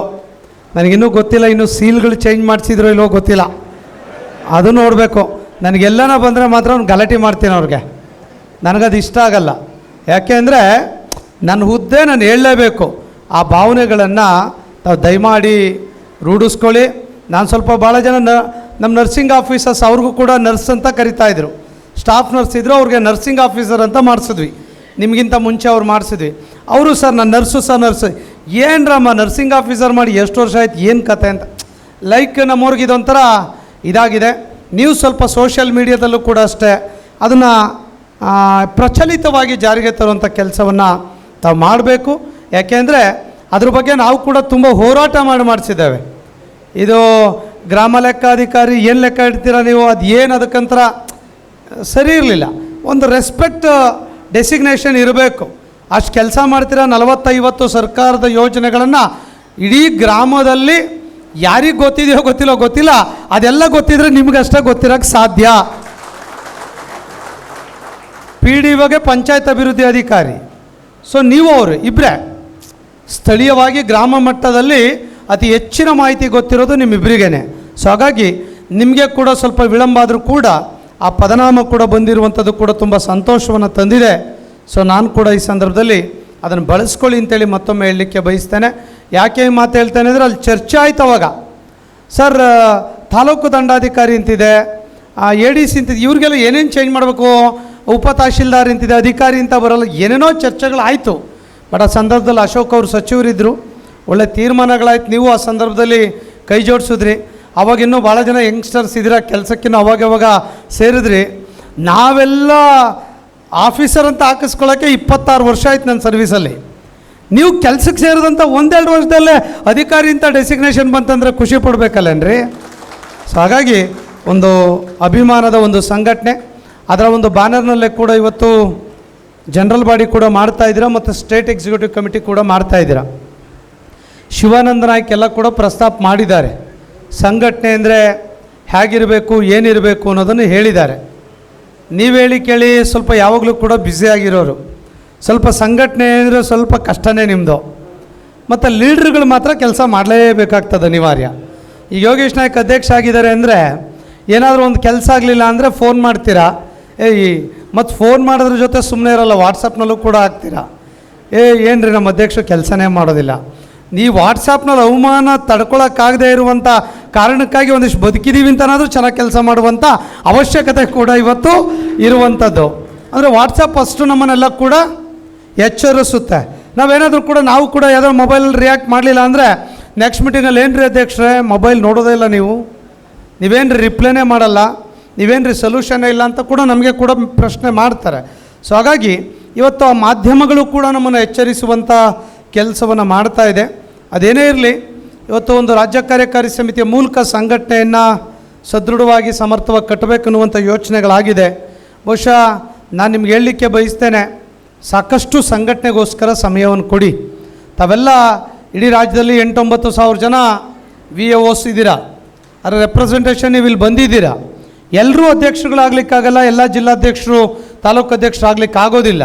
ನಿಮಗೆ ಒಂದು ಭಗವಂತ ಅವಕಾಶವನ್ನು ಕೊಟ್ಟಿದ್ದಾನೆ. ನಿಮಗೊಂದು ಕೆಪಾಸಿಟಿ ಇತ್ತು, ಒಂದು ಅಫಿಷಿಯಲ್ ಕೆಪಾಸಿಟಿ ಇತ್ತು, ನಾಲೆಡ್ಜ್ ಇತ್ತು, ಒಂದಿಷ್ಟು ನೌಕರ ವೆಲ್ಫೇರ್ಗಾಗಿ ಕೆಲಸ ಮಾಡಬೇಕನ್ನುವಂಥ ಆಸಕ್ತಿ ಇತ್ತು. ಹಾಗಾಗಿ ನಿಮ್ಮನ್ನು ಅಧ್ಯಕ್ಷರಾಗಿ ಮಾಡಿದ್ದಾರೆ. ಅದು ಮಾಡಿದಂಥ ಸಂದರ್ಭದಲ್ಲಿ ನೀವೆಲ್ಲ ಒಂದು ಕಡೆ ಆ ತಾಲೂಕು ಜಿಲ್ಲೆಗಳಿಗೆ ನೀವು ಗಮನವನ್ನು ಕೊಡಲಿಲ್ಲ ಅಂದರೆ ಸೊ ಖಂಡಿತ ಈ ಸಂಘಟನೆಗೆ ನಾವಿರುವಂಥದ್ದು ಎಷ್ಟು ಮಟ್ಟಿಗೆ ಸರಿ ಅಂತೇಳಿ ಆತ್ಮಾವಲೋಕನ ಮಾಡಿಕೊಳ್ಳುವಂಥ ದಿನಗಳು ಕೂಡ ಇದಾಗಬೇಕು ಅನ್ನುವಂಥದ್ದು ನನ್ನ ಭಾವನೆ. ಯಾಕೆ ಈ ಮಾತನ್ನು ಹೇಳ್ತೇನೆ ಅಂದರೆ, ಸಂಘಟನೆ ಅಂತ ಹೇಳಿದ್ರೆ ಹುಚ್ಚು ಇರಬೇಕು, ಅಭಿಮಾನ ಇರಬೇಕು. ಒಂದು ಕಡೆ ವೃತ್ತಿ, ಇನ್ನೊಂದು ಕಡೆ ಸಂಘಟನೆ ಎನ್ನುವಂಥ ಪ್ರವೃತ್ತಿ. ಅದನ್ನೂ ಮಾಡಬೇಕು, ಇದನ್ನೂ ಮಾಡಬೇಕು. ಷಡಾಕ್ಷರಿ ಅವರು ಆರಾಮಿದ್ದಾರ, ನಾನು ಆಫೀಸಲ್ಲಿ ನಾನು ಕೂಡ ಫೈಲ್ಸ್ ಬರುತ್ತೆ, ದಿನ 4-5 ಫೈಲ್ ನಾನು ಕೂಡ ಅಟೆಂಡ್ ಮಾಡ್ತೀನಿ. ಬಟ್ ನಾನು ಈ ಆಫೀಸ್ ತೊಗೊಂಡಿದ್ದೇನೆ, ನಾನು ಎಲ್ಲಿ ಕೂತ್ರೆ ಅಲ್ಲೇ ಇಲ್ಲಿಂದನೇ ಆಪ್ರೇಟ್ ಮಾಡ್ತೀನಿ, ಅದು ಬೇರೆ ವಿಷಯ. ನಾನು ಕರ್ತವ್ಯ ಮಾಡ್ತೀನಿ. ಯಾಕಂದರೆ ಸರ್ಕಾರ ಕೊಡುವಂಥ ಸಂಬಳಕ್ಕೆ ಕೆಲಸ ಮಾಡಲೇಬೇಕಲ್ಲ. ನನಗೆ ಮಾಡಲಿಕ್ಕೆ ಅವಕಾಶ ಎಕ್ಸಾಮ್ಷನ್ ಇದೆ, ಆದರೆ ನಾನೇ ರಿಕ್ವೆಸ್ಟ್ ಮಾಡಿ ತೊಗೊಂಡಿರೋದು. ಯಾಕಂದರೆ ನಾನು 4-6 ಜನ ಕೇಳಬೇಕಂದ್ರೆ ನಾನು ಸರಿ ಇರಬೇಕಲ್ಲ. ಹಾಗಾಗಿ ನಾನು ಕೂಡ ಒಂದು ಎಸ್ಟಾಬ್ಲಿಷ್ಮೆಂಟ್ ವಿಂಗ್ ಅಂತ ತೆಗೆದುಕೊಂಡು ಥ್ರೂ ಆನ್ಲೈನ್ ಮೂಲಕ ಎಲ್ಲ ಫೈಲ್ಸ್ಗಳನ್ನು ಕೂಡ ಆನ್ಲೈನಲ್ಲಿ ನಾನು ಅಪ್ರೋವಲ್ ಎಲ್ಲ ಮಾಡುವಂಥದ್ದು. ಯಾಕೆ ಈ ಮಾತನ್ನು ಹೇಳ್ತೇನೆ ಅಂದರೆ, ಸಂಘಟನೆಯಲ್ಲಿ ನೀವು ವೃತ್ತಿಯಲ್ಲಿ VAOs ಕೆಲಸ ಮಾಡ್ತೀರಾ, ಜನಗಳ ಮಧ್ಯೆ ಇರ್ತೀರಾ, ಇದ್ರ ಜೊತೆ ಸಂಘಟನೆ ಕೆಲಸನೂ ಕೂಡ ಮಾಡಬೇಕಲ್ಲ. ಇವತ್ತು ತಾಲೂಕಿನಲ್ಲಿ ಏನೇನು ಸಮಸ್ಯೆಗಳಾಗ್ತದೆ, ನಿಮ್ಮ ಅನೇಕ ಸಮಸ್ಯೆಗಳು ಹೇಳಿ ಕೇಳಿ ಬರೋದಿಲ್ಲ. ಎಲ್ಲರೂ ಕೂಡ ನೆಟ್ಟಿಗಿರೋಕ್ಕೆ ಸಾಧ್ಯ ಇಲ್ಲ. ನಿಮ್ಮ ಮೇಲ್ಗಡೆ ಹೆಂಗೆಂಗೋ ಇರ್ತಾರೆ, ಅದು ನಿಮಗೆ ಗೊತ್ತಿರುವಂಥ ವಿಷಯ. ಇನ್ನು ಕೆಲವು ಕಡೆ ಒಳ್ಳೆಯರು ಕೂಡ ಇರ್ತಾರೆ. ಬಹುಶಃ ಏನು ಮಾಡಲಿಕ್ಕಾಗ್ತದೆ. ಬಹುಶಃ ಶಿವಾನಂದ ನಾಯ್ಕ ಜಿಲ್ಲೆ ಬೆಳಗ್ಗೆ ನಿನ್ನೆಯಿಂದ ಫೋನು, ಯಾರು ಸರ್ವೇಯರ್ಸ್ಗಳು ಒಂದು 120 ಜನ ಇವತ್ತು ಡ್ಯೂಟಿಗೆ ಹೋಗಿಲ್ಲ. ನಾನು ಹೇಳಿದೆ ಯಾರು ಹೋಗ್ಬೇಡ್ರಪ್ಪ, ನಾನು ನೋಡ್ಕೊಳ್ತೀನಿ ಆಮೇಲೆ ಅಂತ ಹೇಳಿದೆ. ಸರ್ ಎಲ್ಲರಿಗೂ ರಜಾ ದಿವಸನೂ ಕೂಡ 1 ತಿಂಗಳಿಂದ ನೋಟಿಸ್ ಹಾಕ್ತಿದ್ದಾರೆ, ನನ್ನ ಮಕ್ಕಳು ನೋಡ್ಕೊಳ್ಳಿಕ್ಕೆ ಆಗ್ತಾಯಿಲ್ಲ, ಬರೀ ಡ್ಯೂಟಿ ಮಾಡಬೇಕು, ಪೋಡು ಅದೇನೋ ಅದ್ಬಸ್ತ್ ಈ ಥರದ್ದೆಲ್ಲ ಎಕ್ಸ್ಟ್ರಾ ಡ್ಯೂಟಿ ಹಾಕ್ಬಿಟ್ಟಿದ್ದಾರೆ, ನಮಗೆ ರಜನೇ ಇಲ್ಲ, ನಾವೇನು ಮಾಡಬೇಕು ಅಂತ 120 ಜನ ನಿನ್ನೆಯಿಂದ ಪ್ರೆಷರ್. ಸೊ ಹೀಗಾಗಿ ಸಂದರ್ಭಗಳು ಪರಿಸ್ಥಿತಿಗಳು ಯಾಕೆ ಬರ್ತದೆ, ಇವತ್ತು ರಾಜ್ಯದಲ್ಲಿ ಅಲ್ಲಿ ಸಂಘಟನೆ ಇಲ್ಲ, ಜಿಲ್ಲೆಗಳಲ್ಲಿ ಪರಿಸ್ಥಿತಿಗಳೇನಿದೆಲ್ಲ. ಬಟ್ ನಿಮ್ಮಲ್ಲಿ ಆ ಥರ ಇಲ್ಲ. ರಾಜ್ಯದಲ್ಲಿ ಒಂದು ಸಂಘಟನೆ ಇದೆ, ಜಿಲ್ಲೆನಲ್ಲಿ ಸಂಘಟನೆ ಇದೆ, ತಾಲೂಕಿನಲ್ಲಿ ಕೂಡ ಇದೆ.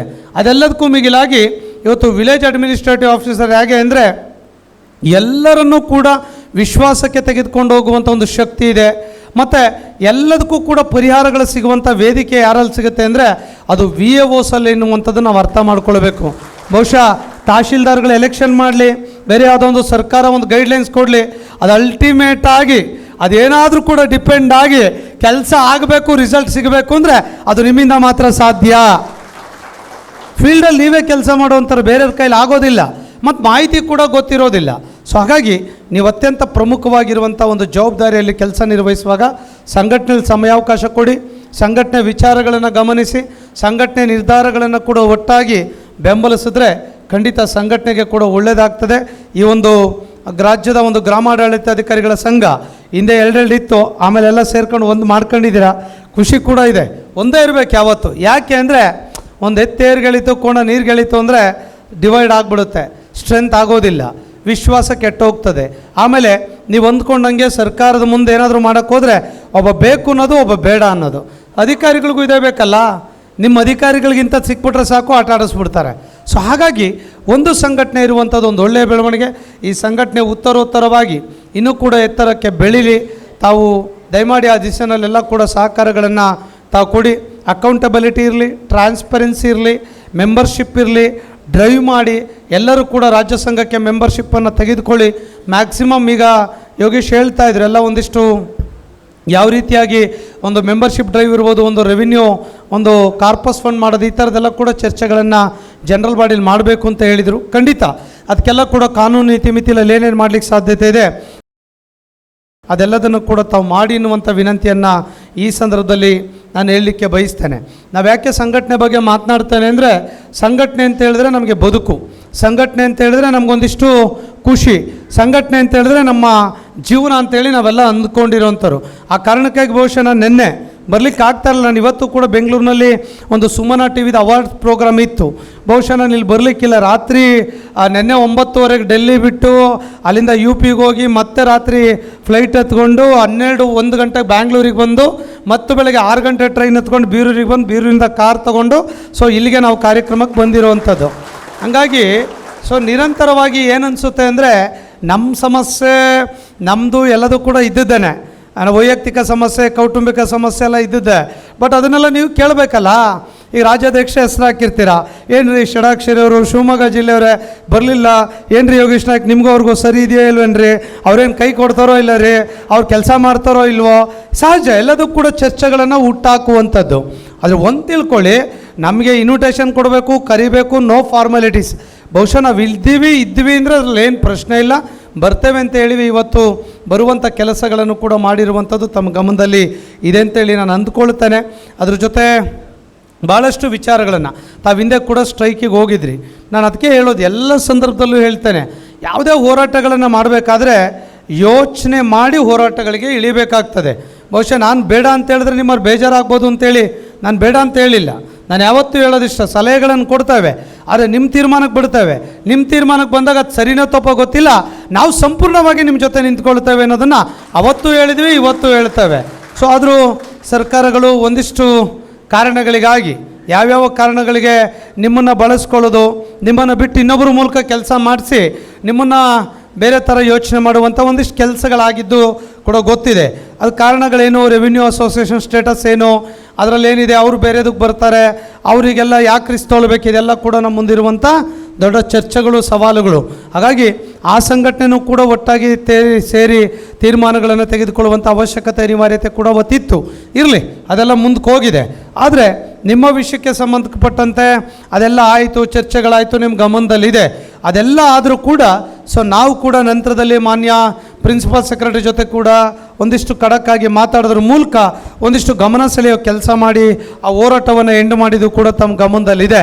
ಹಾಗಾಗಿ ನೀವೇನು ಕಡಿಮೆ ಇಲ್ಲ, ತುಂಬ ಸ್ಟ್ರಾಂಗಾಗೇ ಹೋರಾಟವನ್ನು ಮಾಡಿದ್ರಿ. ನಾವು ಸ್ವಲ್ಪ ಪೊಲೈಟಾಗಿ ಮಾತಾಡ್ತಾ ಇದ್ವಿ, ಆದರೆ ನಿಮ್ಮ ಸಂಘದ ಅಧ್ಯಕ್ಷರು ಸೆಕ್ರೆಟ್ರಿಗಳೆಲ್ಲ ಹಠಾವೋ ಬಟಾವೋ ಏನೇನೋ ಹೊಡೆದ್ರು ಅತ್ಲಾಗೆಲ್ಲ ಅದನ್ನು. ಸೊ ಹಂಗಾಗಿ ನಮ್ಮಂಥವ್ರು ಏನಾದರೂ ಅಧಿಕಾರಿಗಳಿದ್ರೆ ನಿಮ್ಮನ್ನೇ ಸುಮ್ಮನೆ ಬಿಡ್ತಾ ಇರಲಿಲ್ಲ. ಬಟ್ ಅವರೇನೋ ಸುಮ್ಮನೆ ಬಿಟ್ಬಿಟ್ಟಿದ್ದಾರೆ, ಯಾಕೆ ಅಂತ ಗೊತ್ತಿಲ್ಲ. ಇರಲಿ, ಎನಿವೆ ನಿಮ್ಮಲ್ಲಿ ಕೂಡ ತಾಕತ್ತು ಆ ಶಕ್ತಿ ಇತ್ತು. ಶಿವಾನಂದ್ ಹೇಳಿದಾಗೆ ಅವ್ರಿಗೆ ಕೂಡ ಸಮಸ್ಯೆಗಳಾಯಿತು. ಆ ಸಂದರ್ಭದಲ್ಲೂ ಕೂಡ ನಾವು ಧ್ವನಿಯಾಗಿ ನಿಂತ್ಕೊಂಡ್ವಿ, ಪ್ರಶ್ನೆ ಇಲ್ಲ. ಸೊ ಹಾಗಾಗಿ ನಮ್ಮ ಸತ್ಯಭಾಮ ಡಿ ಸಿ ಇದ್ರು ಅನ್ಸುತ್ತೆ. ಆ ಟೈಮ್ನಲ್ಲಿ ನಾನು ಕೂಡ ಅವ್ರಿಗೆ ತುಂಬ ಅನಿವಾರ್ಯ, ಮೇಲ್ಗಡೆಯಿಂದ ಒತ್ತಡಗಳು ಬರ್ತದೆ.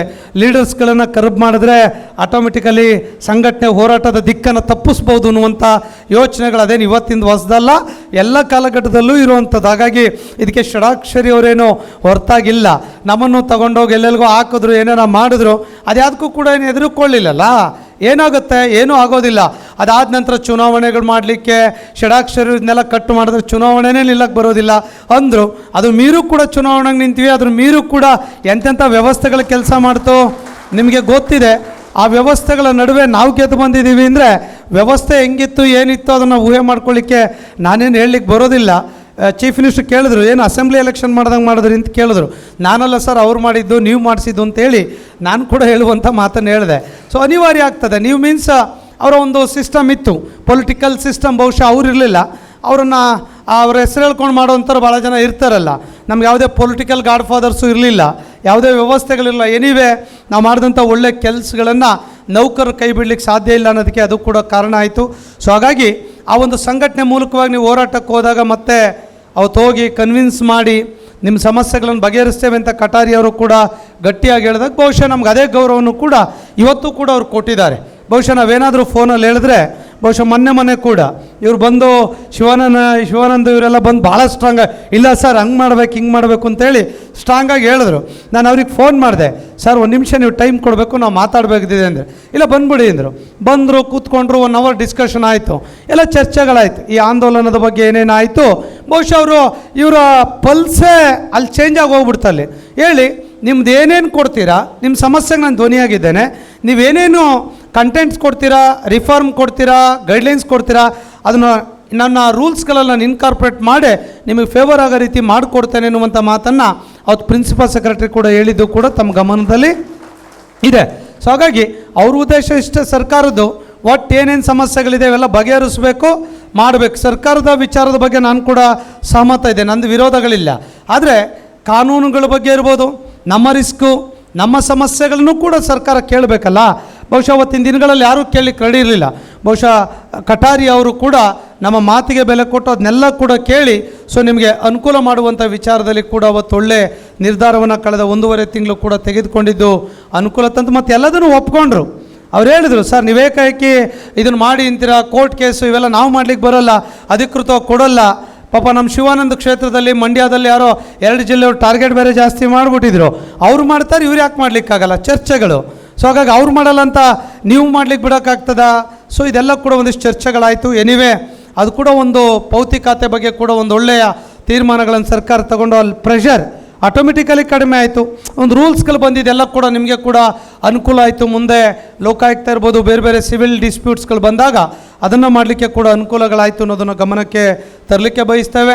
ಅದಾದ ಮತ್ತೆ ಹಿಂದೆ ಕೂಡ ನೀವು ಸ್ಟ್ರೈಕ್ ಮಾಡಿದಾಗ ನಿಮ್ಗೆ ಗೊತ್ತು, ಸ್ಟ್ರೈಕ್ ಮಾಡಿದಾಗ ಮತ್ತೆ ನಿಮ್ಗೆ ಅದನ್ನು ಅಷ್ಟು ದಿನಗಳಿಗೆ ಲೀವ್ ಮಾಡಲಿಕ್ಕೆ ಬಹುಶಃ ಯೋಗೀಶ್ ನಾಯ್ಕ, ಶಿವಾನಂದ್ ಒಂದು 7-8 ಸಲ ಬಂದರು.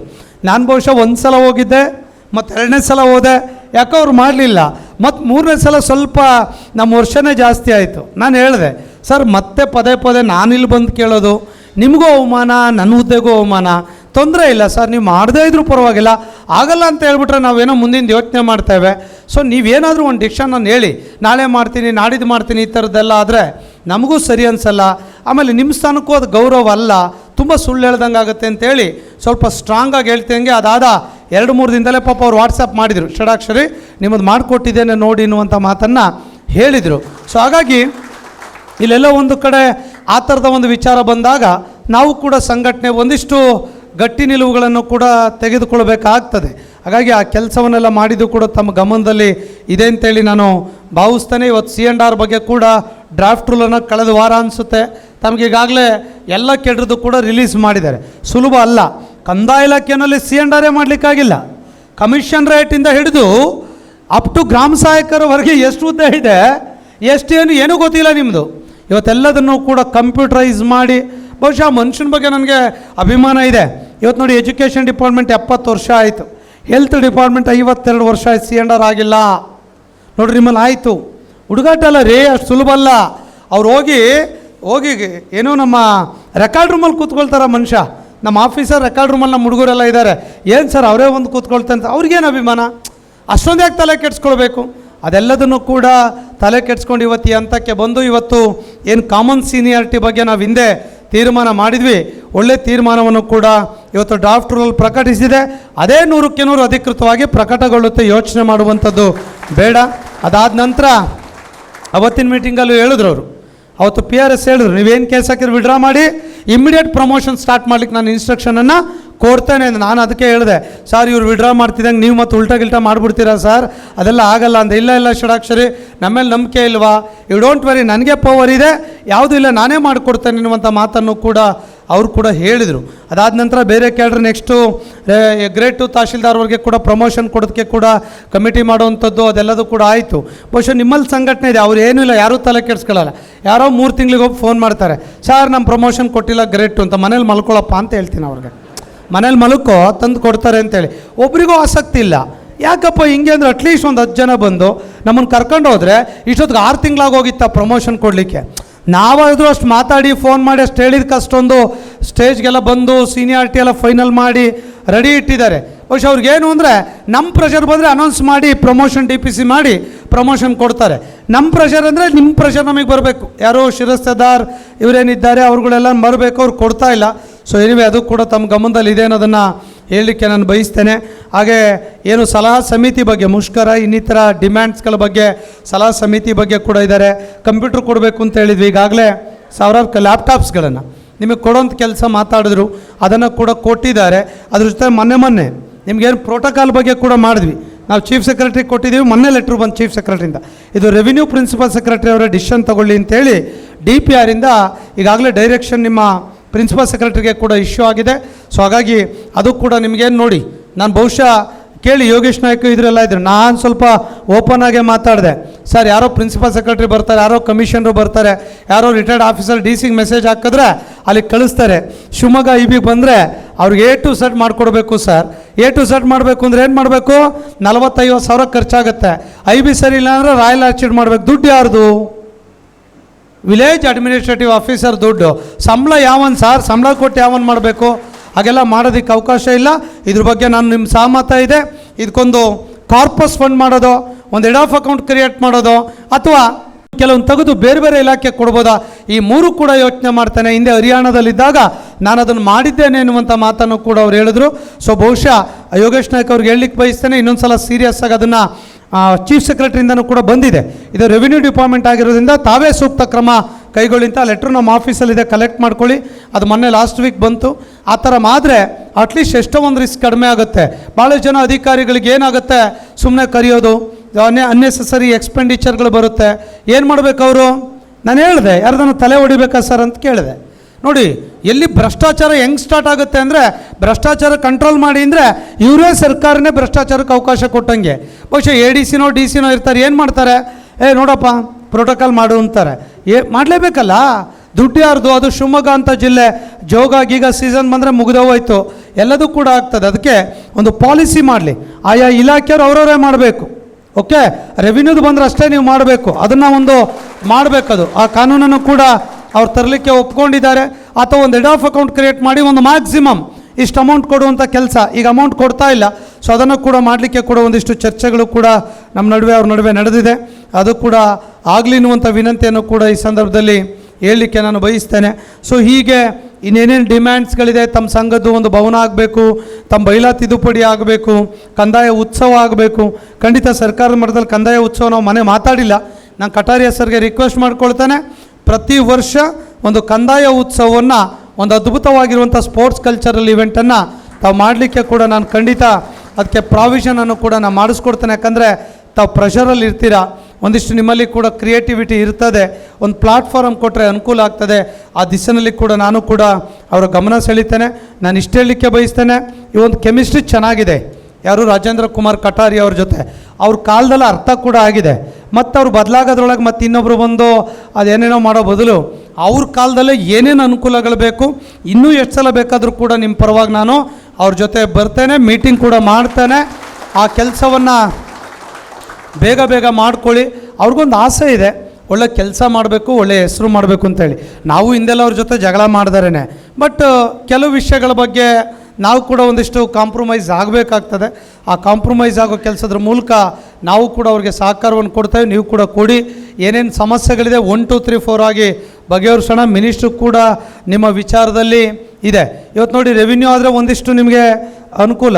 ಪಿ ಡಿ ಓಸ್ಗಳದ್ದು ಏನೂ ಇಲ್ಲ ರೀ, ಏನೇನೂ ಇಲ್ಲ. 35 ಹಂಗೆ ಇದ್ದಾವೆ, 34ಕ್ಕೂ ಇಲ್ಲ, ಅದು 36 37ಕ್ಕೆ ಹೋಗ್ತಾ ಇದೆ. ಅಟ್ಲೀಸ್ಟ್ ನಿಮ್ಮವಾದರೂ ಒಂದು ಸ್ವಲ್ಪ C&R ಇದು ಅವ್ರ ಕೋರ್ಟ್ ಕೇಸ್ ಇದೆ, ಎಲ್ಲೆಲ್ಲೋ ಹೋಗಿದ್ದಾರೆ, ಏನೂ ಇಲ್ಲ. ಅಲ್ಲೂ 1-2 ಸಂಘ ಆಗಿದೆ, ಏನೂ ಮಾತಾಡೋಂಗಿಲ್ಲ. ಅಟ್ಲೀಸ್ಟು ನಿಮ್ಮಲ್ಲಿ ಅದು ಕಂಪೇರ್ ಮಾಡಿದ್ರೆ ಒಂದಿಷ್ಟು ಇಂಪ್ರೂವ್ಮೆಂಟ್ಸ್ ಇದೆ. ಖುಷಿ ಕೂಡ ಇದೆ ನಮಗೆ, ಯಾಕಂದ್ರೆ ನಮಗೆ ಕೂಡ ಅರ್ಥ ಆಗುತ್ತೆ. ಸೊ ಹಾಗಾಗಿ ಇದೆಲ್ಲ ಕೂಡ ತಾವು ಅರ್ಥವನ್ನು ಮಾಡಿಕೊಳ್ಬೇಕು. ಆ ಮೂಲಕ ಆಡಳಿತಾತ್ಮಕವಾಗಿರಲಿ, ಸಂಘಟನಾತ್ಮಕವಾಗಿರಲಿ, ಏನು ಸಹಕಾರವನ್ನು ನಮ್ಮ ಕಡೆಯಿಂದ ಕೊಡಲಿಕ್ಕೆ ಸಾಧ್ಯತೆ ಇದೆ ಆ ಕೆಲಸವನ್ನು ನಾವು ಮಾಡ್ತೇವೆ. ಅದ್ರ ಜೊತೆ ರೆವಿನ್ಯೂ ಅಸೋಸಿಯೇಷನ್ ಕೂಡ ನಿಮ್ಮ ಜೊತೆ ಕೈ ಜೋಡಿಸ್ಬೇಕು. ಅಲ್ಲೂ ಕೂಡ ಒಂದಿಷ್ಟು ಗೊಂದಲ ಇದೆ. ಈ ರೀತಿಯ ಸಂಘಟನೆ ಆಗಬೇಕಲ್ಲಿ, ಆಗಿಲ್ಲ. ಆ ಮೂಲಕ ಸಂಘಟನೆ ಆಗುವಂಥದ್ದು ಅವಶ್ಯಕತೆ ಕೂಡ ಇದೆ. ಆ ಸಂದರ್ಭ ಬಂದಾಗ ಆ ಥರದ ಒಂದು ತೀರ್ಮಾನಕ್ಕೆ ಕೂಡ ನೀವೆಲ್ಲರೂ ಕೂಡ ಕೈ ಜೋಡಿಸ್ಬೇಕಾಗ್ತದೆ. ಯಾಕಂದರೆ ಒಂದು ರೆವಿನ್ಯೂ ಅಸೋಸಿಯೇಷನ್ ಅಂತ ಹೇಳಿದ್ರೆ ತಮಗೆ ಮದರ್ ಅಸೋಸಿಯೇಷನ್ ಇದ್ದಾಗೆ. ಬಹುಶಃ ಕೃಷ್ಣಮೂರ್ತಿ ಅವರು ಕೂಡ ಹಿಂದೆ ಅಧ್ಯಕ್ಷರಾಗಿದ್ದರು, ಈಗಲೂ ಕೂಡ ಅವರೇ ಕೂಡ ಇದ್ದಾರೆ. ಸಂಘಟನೆ ಅಂತ ಹೇಳಿದ್ರೆ ಒಂದು ಅವಕಾಶ, ಸ್ಥಾನಮಾನ ಸಿಗುತ್ತೆ. ಸಿಕ್ಕಿದ ಮೇಲೆ ಪ್ರೊಫೆಷನಲ್ ಕೂಡ ಬೇರೆ ಬೇರೆ ಅವಕಾಶಗಳು ಸಿಕ್ಕಾಗ ಒಂದಿಷ್ಟು ಇದಕ್ಕೆ ಸಮಯಾವಕಾಶ ಕೊಡೋದು ಕೂಡ ಕಷ್ಟ ಆಗ್ತದೆ.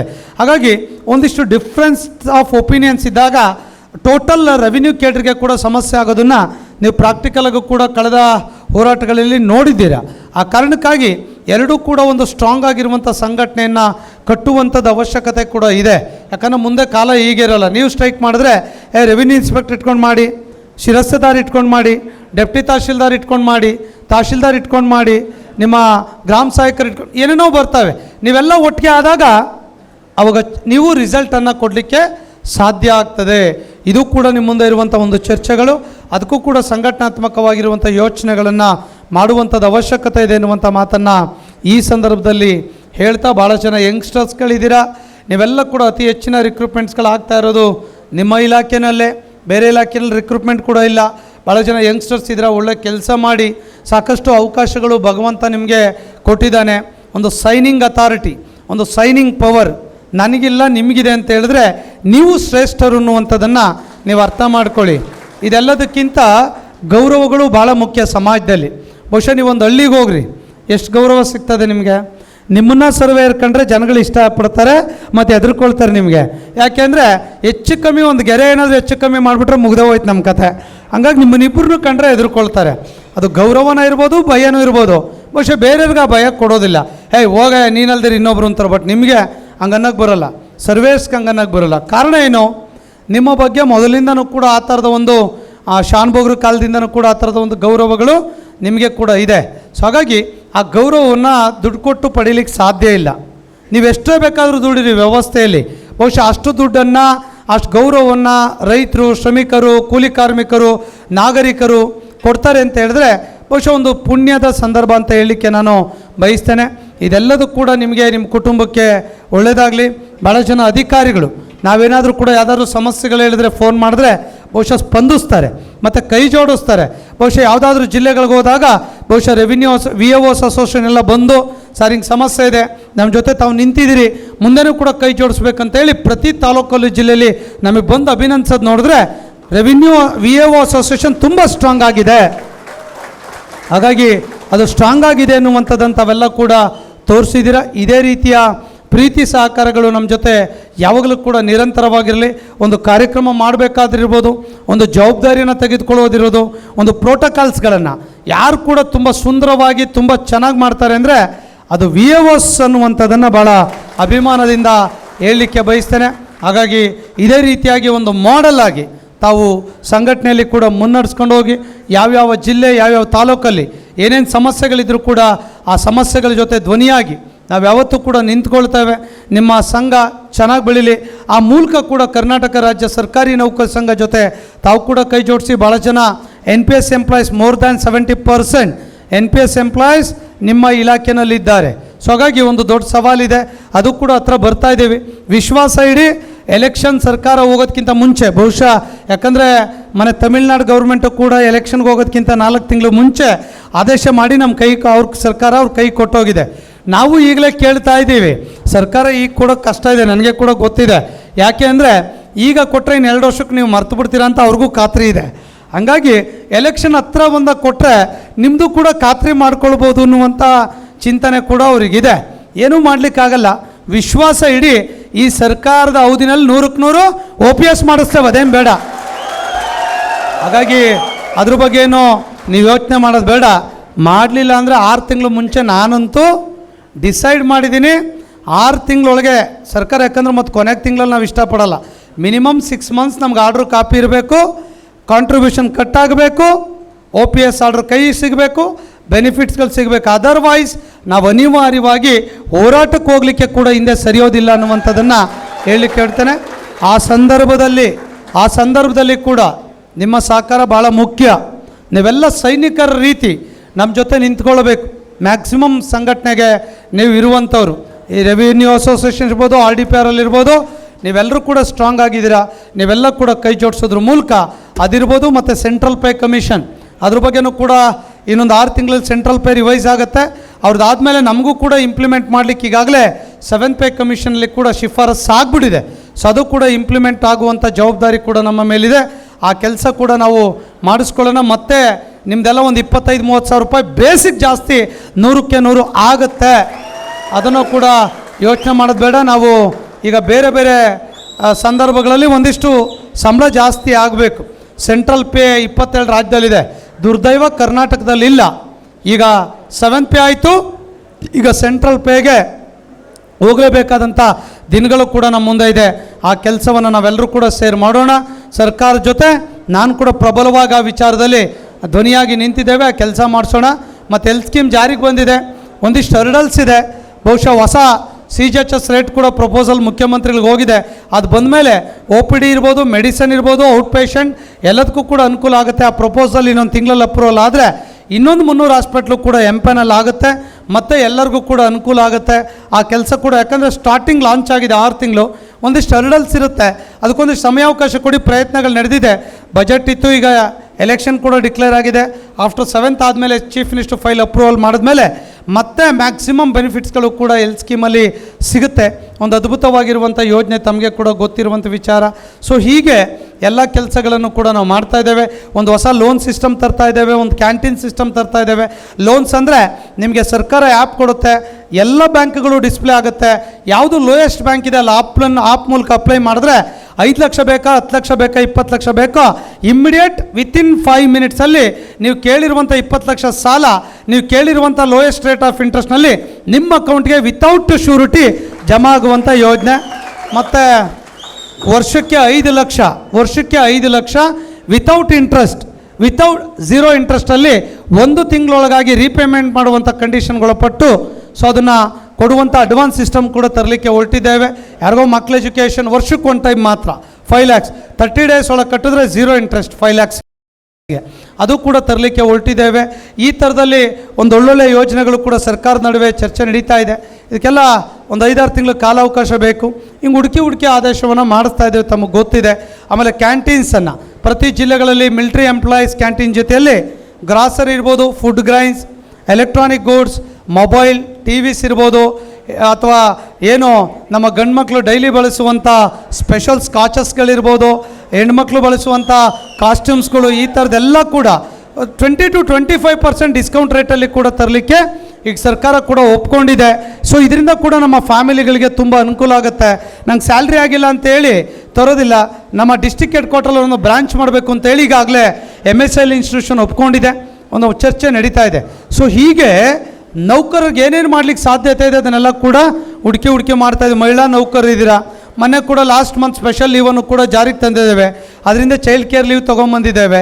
ಎಲ್ಲದನ್ನೂ ಕೂಡ ಅನುಕೂಲ ಆಗುವಂಥ ವಿಚಾರದಲ್ಲಿ ಇವತ್ತು ಸಂಘಟನೆ ಕೆಲಸವನ್ನು ಮಾಡ್ತಾ ಇದೆ, ಅದೇನಾದರೂ ಮಾಡ್ತಾ ಇದ್ದೇವೆ ಅಂದರೆ ನಿಮ್ಮೆಲ್ಲರ ಆಶೀರ್ವಾದದಿಂದ ಅದು ಸಾಧ್ಯ ಆಗಿದೆ ಅನ್ನುವಂಥದ್ದನ್ನು ಭಾಳ ಅಭಿಮಾನದಿಂದ ಈ ಸಂದರ್ಭದಲ್ಲಿ ಹೇಳಲಿಕ್ಕೆ ನಾನು ಬಯಸ್ತಾ ಇದ್ದೇನೆ. ಇದೇ ರೀತಿಯ ಪ್ರೀತಿ ಸಹಕಾರ ಹೀಗೆ ಇರಲಿ. ಶಿವಾನಂದ ನಾಯ್ಕ, ಯೋಗೇಶ್ ನಾಯ್ಕಿಗೆ ಇಷ್ಟ ಹೇಳ್ತೇನೆ, ಟೂರ್ ಕಡಿಮೆ ಮಾಡ್ತಾ ಇದ್ದಾರೆ, ಜಾಸ್ತಿ ಮಾಡಬೇಕು. ಯೋಗೇಶ್ ಯಾವಾಗಲೂ ನೋಡಿದ್ರು ಶಿವಮೊಗ್ಗದಲ್ಲೇ ಇರ್ತಾರೆ, ಯಾವ ಫೋಟೋ ವಾಟ್ಸಪ್ಪಲ್ಲಿ ಬರ್ತಾ ಇರಬೇಕು. ನೋಡಿ ನಮ್ಮದೆಷ್ಟು ಟೂರ್ ಮಾಡ್ತೇವೆ ಅಂದರೆ, ಟೂರ್ ಹೈಯೆಸ್ಟ್ ಎಷ್ಟು ಮಾಡ್ತೇವೆ ಅಂದರೆ ಅದನ್ನು ಮಾಡೋದ್ರ ಮೂಲಕ ಸಂಘಟನೆಗೆ ನಾವೆಲ್ಲ ಕಡೆ ಚಿರಪರಿಚಿತರಾಗ್ತೇವೆ. ಸಂಘಟನೆ ಸ್ಟ್ರಾಂಗಾಗಿ ಕಟ್ಟಲಿಕ್ಕೆ ಸಾಧ್ಯ.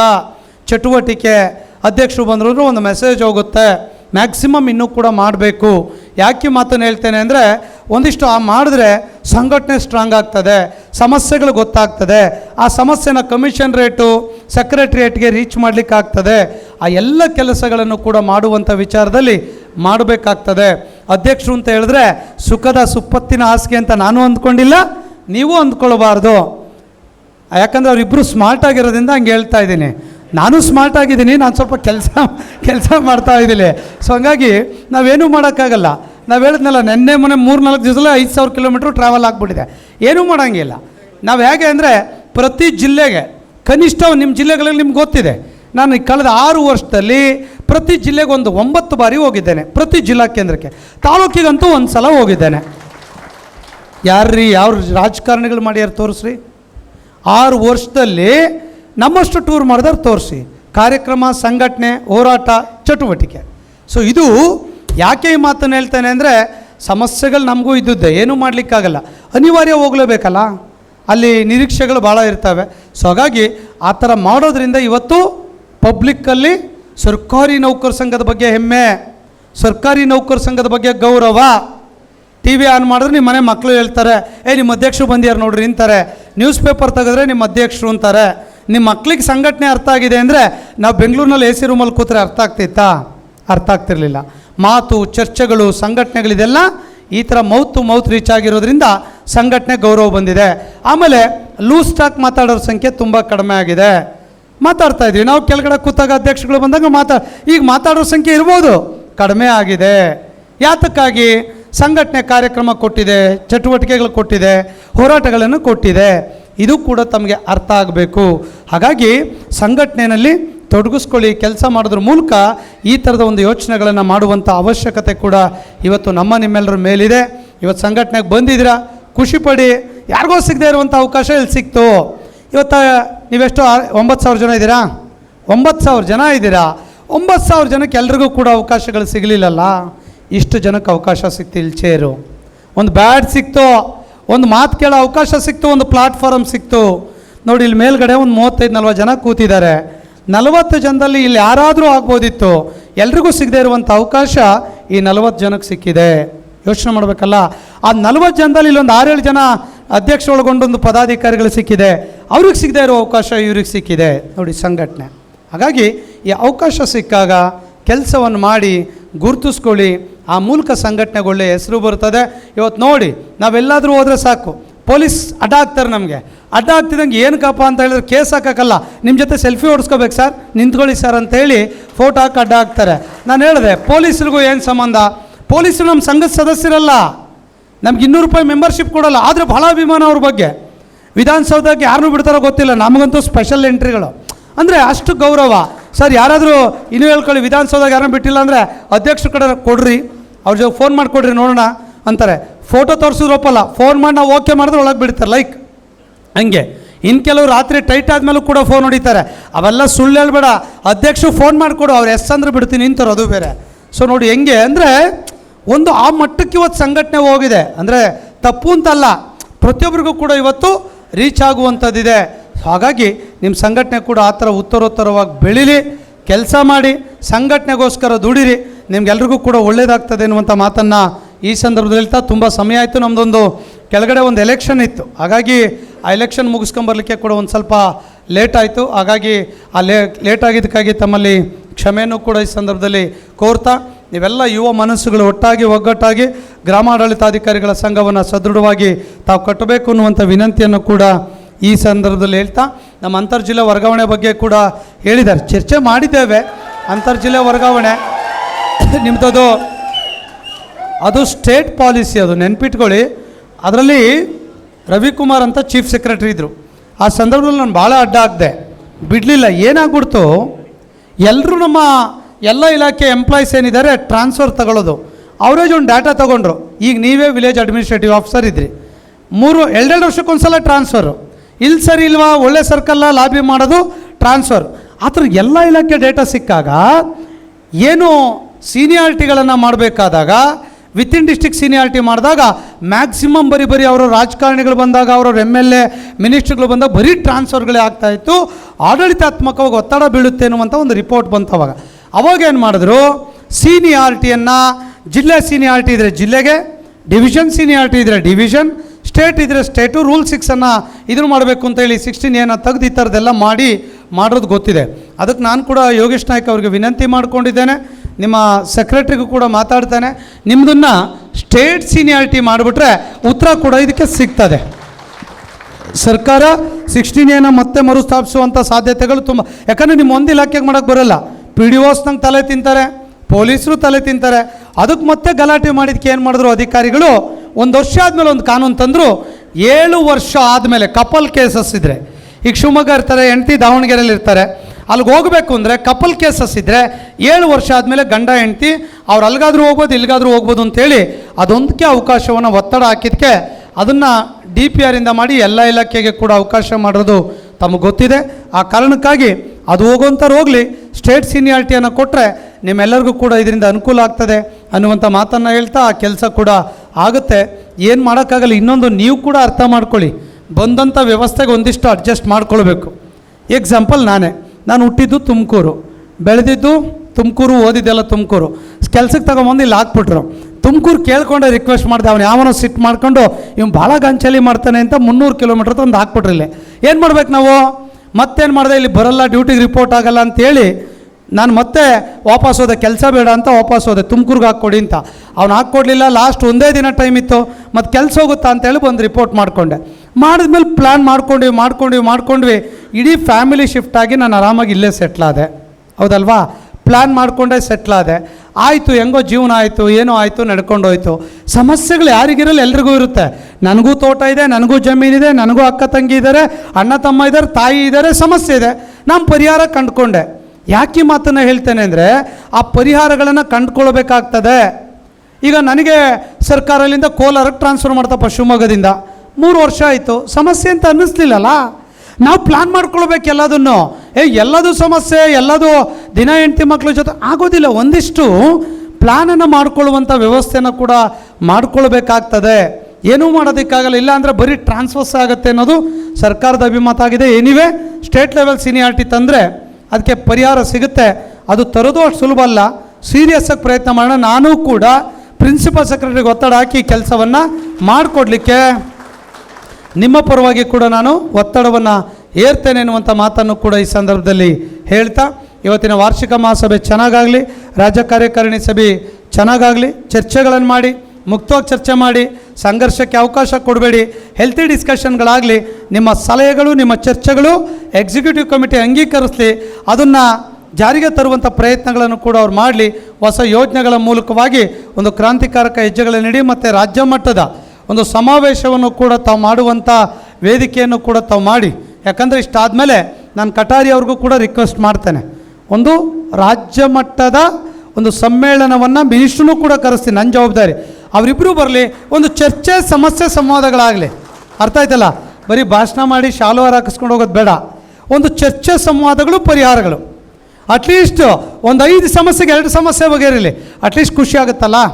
ಆ ಥರದ ಒಂದು ವೇದಿಕೆಯನ್ನು ಮಾಡೋಣ. ಬರೀ ಈ ಥರದ್ದಲ್ಲ, ಒಂದಿಷ್ಟು ಸಂವಾದ. ಇವತ್ತಿನ ಸಮಸ್ಯೆಗೇನು, ಹೇಗೆ ಗುಡ್ ಗವರ್ನೆನ್ಸ್ ಕೊಡ್ಬೋದು, ಹೇಗೆ ನಾವು ನಾಗರಿಕರ ಹತ್ರ ಹೋಗ್ಬೋದು, ಹೇಗೆ ಜನಗಳ ಹತ್ರ ಹೋಗಿ ಒಳ್ಳೆ ಸರ್ವಿಸನ್ನು ಕೊಡ್ಲಿಕ್ಕೆ ಸಾಧ್ಯ, ಇದೇನಿದೆ, ಏನಾಗಬೇಕು, ಏನಾದರೆ ಒಳ್ಳೆಯದಾಗುತ್ತೆ. ಈ ಥರದ ಒಂದು ಚರ್ಚೆ, ಚಿಂತನ ಮಂಥನ ಇಟ್ಕೊಂಡು ಒಂದು ಯೋಚನೆ ಮಾಡಬೇಕು. ಆ ಸಂದರ್ಭದಲ್ಲಿ ಕೂಡ ನಾನು ಕೂಡ ನಿಮ್ಮ ಜೊತೆ ಇರ್ತೇನೆ ಎನ್ನುವಂಥ ಮಾತನ್ನು ಕೂಡ ಈ ಸಂದರ್ಭದಲ್ಲಿ ಹೇಳ್ತಾ, ಯಾಕೆ ನಿಮ್ಮ ಜೊತೆ ಇರ್ತೇನೆ ಅಂದರೆ, ಏನಾದರೂ ಒಂದು ಕಾರ್ಯಕ್ರಮ ಮಾಡಬೇಕು ಅಂದ್ರೆ 30, 40, 50 ಲಕ್ಷ ದುಡ್ಡು ಬೇಕು. ನಮಗೆ ನಿಮ್ಮ ಜೊತೆ ಇದ್ದೀವಿ ಅಂದರೆ ನಮಗೆ ಬಂಡವಾಳ ಕಡಿಮೆ ಅಲ್ಲ, ಬಂಡವಾಳ ಹಾಕಂಗಿಲ್ಲಲ್ಲ, ಎಲ್ಲ ನೀವೇ ಬಂಡವಾಳ ಅಲ್ಲ ನಮಗೆ. ಹೊಡೀರಿ ಚಪ್ಪಾಳೆ, ಅರ್ಥ ಆಯ್ತು ಹಂಗೆ? ಈಗ ಬೇರೆ ಟೀಚರ್ಸು ಅದು ಇದು ಅಂದರೆ, ಸಾರ್ ನೀವೇ ದುಡ್ಡು ಕೊಡ್ಬೇಕು ಸಾರ್, ನೀವೇ ಮಾಡಿ ಅಂತಾರೆ. ಸೊ ನಿಮ್ಮದಾದರೆ ನಿಮ್ಗೆ ಅದೊಂದು ಸಮಸ್ಯೆನೇ ಬಗೆಹರಿತಲ್ಲ. ಈಗ ಅರ್ಥ ಆಯ್ತಲ್ಲ? ಸೊ ಹಂಗಾಗಿ ನೀವಾದರೆ ನಮಗೆ ಸಮಸ್ಯೆ ಕಡಿಮೆ ರಿಸ್ಕ್ ಇರಲ್ಲ ಅನ್ನೋಂಥ ಕಾರಣಕ್ಕಾಗಿ ಹಂಗೆ ಹೇಳಿದ್ದು, ತಮಾಷೆಗಾಗಿ. ಎಲ್ರಿಗೂ ಕೂಡ ಮತ್ತೆಲ್ಲೋ ರೆಕಾರ್ಡ್ ಮಾಡ್ಕೊಂಡು ಬಿಟ್ಟಿರಪ್ಪ. ಆಮೇಲೆ ಏನು ಷಡಾಕ್ಷರಿ ಅವ್ರು ಹೇಳಿದ್ರು VAOಸ್ಗೆ ಸಿಕ್ಕಾಪಟ್ಟೆ ದುಡ್ಡಿದೆ ಅಂತ ಹೇಳಿದ್ರು ಅಂತೇಳಿ. ಸೊ ಹಾಗಾಗಿ ಆ ಥರದ್ದೇನಿಲ್ಲ. ಸೊ ಎಲ್ರಿಗೂ ಕೂಡ ಒಳ್ಳೆಯದಾಗಲಿ, ಒಳ್ಳೆ ಕೆಲಸ ಮಾಡೋಣ, ಈ ವ್ಯವಸ್ಥೆಯಲ್ಲಿ ಒಳ್ಳೆ ಸರ್ವಿಸ್ ಕೊಡೋಣ. ಮತ್ತು ಸಮಸ್ಯೆ ಬಗ್ಗೆ ದಯಮಾಡಿ ಹೇಳಕ್ಕೆ ಹೋಗ್ಬೇಡಿ. ನನಗೂ ಸಮಸ್ಯೆ ಇದೆ, ನಾನೇ ನಿಮ್ಮ ಮುಂದೆ ನಿಂತಿದ್ದೇನೆ, ಎಲ್ಲ ಥರದ ಸಮಸ್ಯೆ ಇದೆ. ಪ್ರತಿದಿನ ನನ್ನ ಹಿಂದೆ ಯಾರು ಚಾಕು ಹಾಕ್ತಾರೆ, ಚೂರಿ ಹಾಕ್ತಾರೆ ನೋಡ್ಕೊಳ್ತಾ ಇರಬೇಕು. ಅದ್ರ ಜೊತೆ ಸಂಘಟನೆ ಸಮಸ್ಯೆಗಳು, ಆಡಳಿತ ವ್ಯವಸ್ಥೆ ಸಮಸ್ಯೆಗಳು, ಹೊರಶಕ್ತಿ ಒಳಶಕ್ತಿಯ ಗೊಂದಲಗಳು ಎಲ್ಲದೂ ಇರುತ್ತೆ. ಹಾಗಂತೇಳಿ ನಿಮಗೂ ಸಮಸ್ಯೆ ಇಲ್ವಾ? ಇದೆ. ಸೂಕ್ಷ್ಮವಾಗಿ ಒಂದು ನೈಜವಾಗಿ ಬುದ್ಧಿವಂತಿಕೆಯಿಂದ ಒಂದು ಯೋಜನಾಬದ್ಧವಾಗಿ ಬಗೆಹರಿಸುವಂಥ ಕೆಲಸವನ್ನು ಮಾಡಬೇಕು. ಇಲ್ಲ ಸುಮ್ಮನೆ ಜನಗಳ ಮಧ್ಯೆ ಕ್ಲಾಶು, ಅವ್ರು ಬೈದರು ಅಂತ ನೀವು ಬೈದರೆ ಟೆನ್ಷನ್ ಜಾಸ್ತಿ ಆಗುತ್ತೆ, ನೆಮ್ಮದಿ ಕೆಡುತ್ತೆ. ಮತ್ತು ಅವರು ಗೊತ್ತಲ್ಲ ಲೋಕಾಯುಕ್ತ ಅಂತಾರನ್ನೆಲ್ಲ ಇಟ್ಕೊಂಡು ಓಡಾಡ್ತಾರೆ. ಸೊ ಅದಕ್ಕೆಲ್ಲೂ ಅವಕಾಶವನ್ನು ಕೊಡಬೇಡಿ. ಆಯ್ತು, ಯಾರು ಏನು ಹೇಳ್ತಾರೆ ರಿಸೀವ್ ಮಾಡಿ. ನಾನೇನಾದರೂ ಫೋನ್ ಮಾಡಿ ಬೈತೀನ? ಹ್ಞೂನ್ರಿ, ಏನೂ ಮಾತಾಡೋಕ್ಕೆ ಹೋಗಬೇಡಿ. ಏನು ಬೈದಾಕ್ಷಣಕ್ಕೆ ನಾನೇನು ಮೇಲೆ ಹೋಗಲಿಲ್ಲ, ನೀವೇನು ಕೆಳಗೆ ಹೋಗಲಿಲ್ಲ. ಯಾರೋ ರೈತರು ಬರ್ತಾರೆ, ಏನೂ ತಲೆ ಕೆಡ್ಸ್ಕೊಬೇಡಿ. ಯಾಕೆಂದರೆ ಇವತ್ತು ವಾತಾವರಣ ತುಂಬ ಕೆಟ್ಟ ವಾತಾವರಣ ಇದೆ.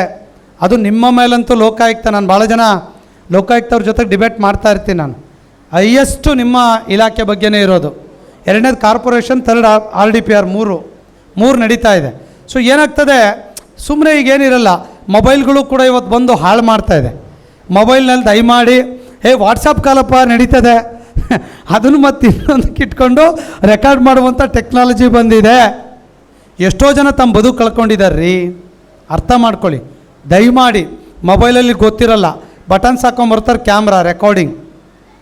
ಹುಷಾರಾಗಿರ್ರಿ, ಯಾವುದಕ್ಕೂ ಕೂಡ ಅವಕಾಶವನ್ನು ಕೊಡಬೇಡಿ. ಒಂದು ಕ್ಷಣ ಯಾಮಾರಿದ್ರೆ ನಮ್ಮ ಬದುಕು ಹೋಯ್ತು.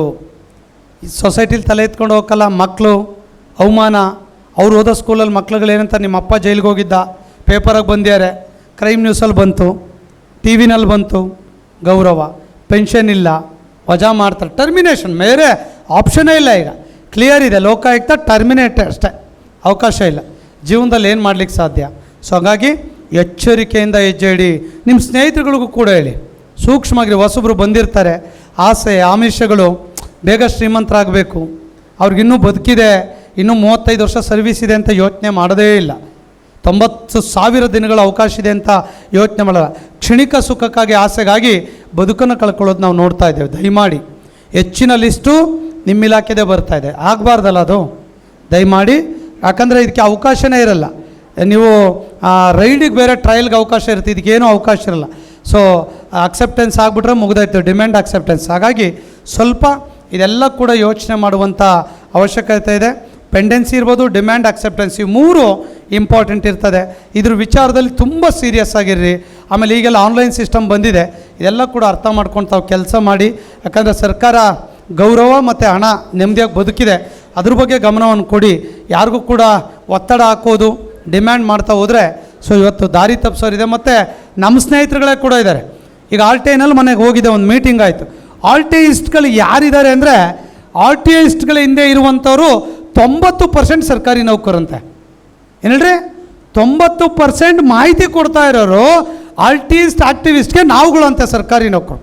ಎಂಥ ಕೆಟ್ಟ ಸುದ್ದಿ ಕೇಳಿ ಬೇಸರ ಅನಿಸ್ತು ಅಂದರೆ ನಾವು ಬಾಯ್ಬಿಟ್ಟು ಹೇಳೋಂಗಿಲ್ಲ. ನಮ್ಮಲ್ಲಿ ಯಾರನ್ನ ಒಳ್ಳೆ ಸೆಕ್ಷನ್ನು ಒಳ್ಳೆ ಸರ್ಕಲಲ್ಲಿ ಇದ್ದ ಅಂದರೆ ಇವನಿದ್ದ ಅಂತ ಅರ್ಜಿ ಬರೆಯೋಕ್ಕೆ ಶುರು ಮಾಡೋದಂತೆ, ಟೆನ್ಷನ್ ಮಾಡೋದಂತೆ, ಮಾಹಿತಿಯಾಗಿ ಸ್ಟಾರ್ಟ್ ಅಂತೆ. ಕೊಡೋರು ಯಾರು? ಇಲ್ಲಿ ಯಾವುದು ರೆವಿನ್ಯೂ ಇಲ್ಲದೆ ಇರೋ ಸರ್ಕಲಾಗಿರ್ತಲ್ಲ, ಅವ್ನು ಅಲ್ಲಿಗೆ ಬರಬೇಕಲ್ಲ, ಈ ಥರದೊಂದು. ಸೊ ಇದೆಲ್ಲ ನಮ್ಮ ನಡುವೆ ನಡೀತಾ ಇದೆ. ಇವೆಲ್ಲ ಎಚ್ಚರಿಕೆಯಿಂದ ಕೂಡ ಇರಬೇಕಾಗ್ತದೆ. ಸೊ ಹಾಗಾಗಿ ಇದನ್ನೆಲ್ಲ ಕೂಡ ಅರ್ಥ ಮಾಡ್ಕೊಳ್ಳಿ ಎನ್ನುವಂಥ ಒಳಶಕ್ತಿ ಹೊರಶಕ್ತಿಗಳ ಬಗ್ಗೆ ತಾವು ಎಚ್ಚರಿಕೆಯಿಂದ ಹಿಡಿದು ಒಳ್ಳೆ ಕೆಲಸ ಮಾಡ್ತಾಯಿದ್ದೀರಾ. ಇವತ್ತು ರೆವಿನ್ಯೂ ಇಲಾಖೆಯಲ್ಲಿ ಸಾಕಷ್ಟು ಪ್ರೋಗ್ರೆಸ್, ಮನೆ PRS ಸಿಕ್ಕಿದ್ರು ನಿಮ್ಮ ಮೀಟಿಂಗ್ ಆದಮೇಲೆ. ಎಲ್ಲ ಹುಡುಗರು ಚೆನ್ನಾಗಿ ಕೆಲಸ ಮಾಡ್ತಾಯಿದ್ದಾರೆ ಷಡಾಕ್ಷರಿ, ತುಂಬ ಖುಷಿ ಆಯಿತು, ಪ್ರೋಗ್ರೆಸ್ ಇದೆ, ಏನೇನು ಹರ್ಡಲ್ಸ್ ಇದೆ ನಾನು ಬಗೆಹರಿಸ್ಕೊಡ್ತೇನೆ. ನಮ್ಮ ಅವಧಿನಲ್ಲಿ ಇಡೀ ರಾಜ್ಯದಲ್ಲಿ ಒಂದು ಕಂದಾಯ ಇಲಾಖೆಯಲ್ಲಿ ಕ್ರಾಂತಿಕಾರಕ ಹೆಜ್ಜೆಗಳು ಆಗಬೇಕು ಅನ್ನುವಂಥ ಮಾತನ್ನು ಕೂಡ ಅವ್ರು ಹೇಳಿದ್ರು. ಸೊ ಖಂಡಿತ ಅದಾಗ್ತದೆ. ಆ ವಿಚಾರದಲ್ಲಿ ನಾವೆಲ್ಲ ಕೂಡ ಕೈ ಜೋಡಿಸೋಣ ಅನ್ನುವಂಥ ಮಾತನ್ನು ಈ ಸಂದರ್ಭದಲ್ಲಿ ಹೇಳ್ತಾ, ನಿಮ್ಮೆಲ್ಲ ಸಮಸ್ಯೆಗಳ ಜೊತೆ ಕರ್ನಾಟಕ ರಾಜ್ಯ ಸರ್ಕಾರಿ ನೌಕರ ಸಂಘ ಯಾವತ್ತೂ ಕೂಡ ಇರುತ್ತೆ ಅನ್ನುವಂಥ ಮಾತನ್ನು ಈ ಸಂದರ್ಭದಲ್ಲಿ ಹೇಳ್ತಾ, ನಿಮಗೆ ನಿಮ್ಮ ಕುಟುಂಬಕ್ಕೆ ಒಳ್ಳೆಯದಾಗಲಿ, ನಿಮ್ಮ ಸಂಘಕ್ಕೆ ಒಳ್ಳೆಯದಾಗಲಿ. ಯೋಗೇಶ್ ನಾಯ್ಕ್ ಮತ್ತು ನಮ್ಮ ಶಿವಾನಂದ್ ನಾಯ್ಕ್ ಅವ್ರ ಟೀಮ್ಗೆ ಒಳ್ಳೆಯದಾಗಲಿ. ಯೂತ್ಸ್ ಇದ್ದಾರೆ, ಯಂಗಿದ್ದಾರೆ, ಒಂದಿಷ್ಟು ಆ್ಯಕ್ಟಿವ್ ಆಗಿ ಈ ಸಂಘಟನೆಯನ್ನು ಕಟ್ತಾ ಇದ್ದಾರೆ. ಉತ್ತರೋತ್ತರವಾಗಿ ಅವರು ಕೂಡ ಕೆಲಸ ಮಾಡಲಿಕ್ಕೆ ತಾವೆಲ್ಲ ಕೂಡ ಸಹಕಾರವನ್ನು ಕೊಡಬೇಕು ಅನ್ನುವಂಥ ಒಂದು ವಿನಂತಿಯನ್ನು ಈ ಸಂದರ್ಭದಲ್ಲಿ ಮಾಡ್ತಾ ಎರಡೂ ಕಾರ್ಯಕ್ರಮ ಯಶಸ್ವಿಯಾಗಲಿ ಅಂತೇಳಿ ಶುಭ ಕೋರ್ತೇನೆ. ಎಲ್ರಿಗೂ ಕೂಡ ನಮಸ್ಕಾರ. Thank you. ನೀವು ಹೋರಾಟ ಹಾಗೆ ಸರ್ಕಾರದ ಜೊತೆಗೆ ನಾವು ಸಾಧಿಸ್ಕೊಳ್ಬೇಕಾದಂತಹ ಕೆಲಸಗಳಿಗೆ ಅನುಸರಿಸುವ ಮಾರ್ಗ ಹಾಗೆ ನಮ್ಮ ವೈಯಕ್ತಿಕ ವೃತ್ತಿ ಬದುಕು ಎಲ್ಲವನ್ನ ಕುರಿತು ಅತ್ಯಂತ ಸವಿವರವಾಗಿ ಸಾಕಷ್ಟು ಸಮಯವನ್ನು ತೆಗೆದುಕೊಂಡು ನಮ್ಮೆಲ್ಲರಿಗೆ ಮಾರ್ಗದರ್ಶನ ನೀಡಿದ್ದಾರೆ ಮತ್ತು ತಿಳುವಳಿಕೆಯನ್ನು ಹೇಳಿದ್ದಾರೆ. ಹಾಗೆ ಸಂಘಟನೆಯನ್ನು ಕಟ್ಟುವ ನಿಟ್ಟಿನಲ್ಲಿ ಏನು ಪ್ರವಾಸಗಳನ್ನ ಮಾಡೋದಕ್ಕೆ ಅದನ್ನೆಲ್ಲ ಸಕಾರಾತ್ಮಕವಾಗಿ ಸ್ವೀಕರಿಸಿ ಆ ನಿಟ್ಟಿನಲ್ಲಿ ಕಾರ್ಯಪ್ರವೃತ್ತರಾಗ್ತೀವಿ ಅಂತೇಳಿ ಹೇಳ್ತಾ ಈ ದಿನದ ಕಾರ್ಯಕ್ರಮಕ್ಕೆ ಆಗಮಿಸಿ ಉದ್ಘಾಟನಾ ಭಾಷಣವನ್ನು ಮಾಡಿದಂತಹ ಮಾನ್ಯ ಷಡಕ್ಷರಿ ಸರ್ ಅವರಿಗೆ ತಮ್ಮೆಲ್ಲರ ಪರವಾಗಿ ಗೌರವಪೂರ್ವಕ ವಂದನೆಗಳನ್ನು ನಾನು ಸಲ್ಲಿಸ್ತಾ ಇದ್ದೇನೆ. ಒಂದು ಬೈಲ ಇತ್ತು, ಗೊತ್ತಿಲ್ಲ, ಗುರಿ ಇಲ್ಲ, ಏನು ಮಾಡಬೇಕು ಅಂತ ಗೊತ್ತಿಲ್ಲ, ಸಮಸ್ಯೆಗಳು ಬಂದಾಗ ಬಗೆಹರಿಸ್ಕೊಳ್ಬೇಕು ಹೇಗೆ ಗೊತ್ತಿಲ್ಲ, ಒಂದು ಚುನಾವಣೆ ಮಾಡಬೇಕು ಗೊತ್ತಿಲ್ಲ, ಒಬ್ಬ ತಾಲೂಕು ಅಧ್ಯಕ್ಷ ರಾಜೀನಾಮೆ ಕೊಡ್ತಾನೆ ಏನು ಮಾಡಬೇಕು ಗೊತ್ತಿಲ್ಲ.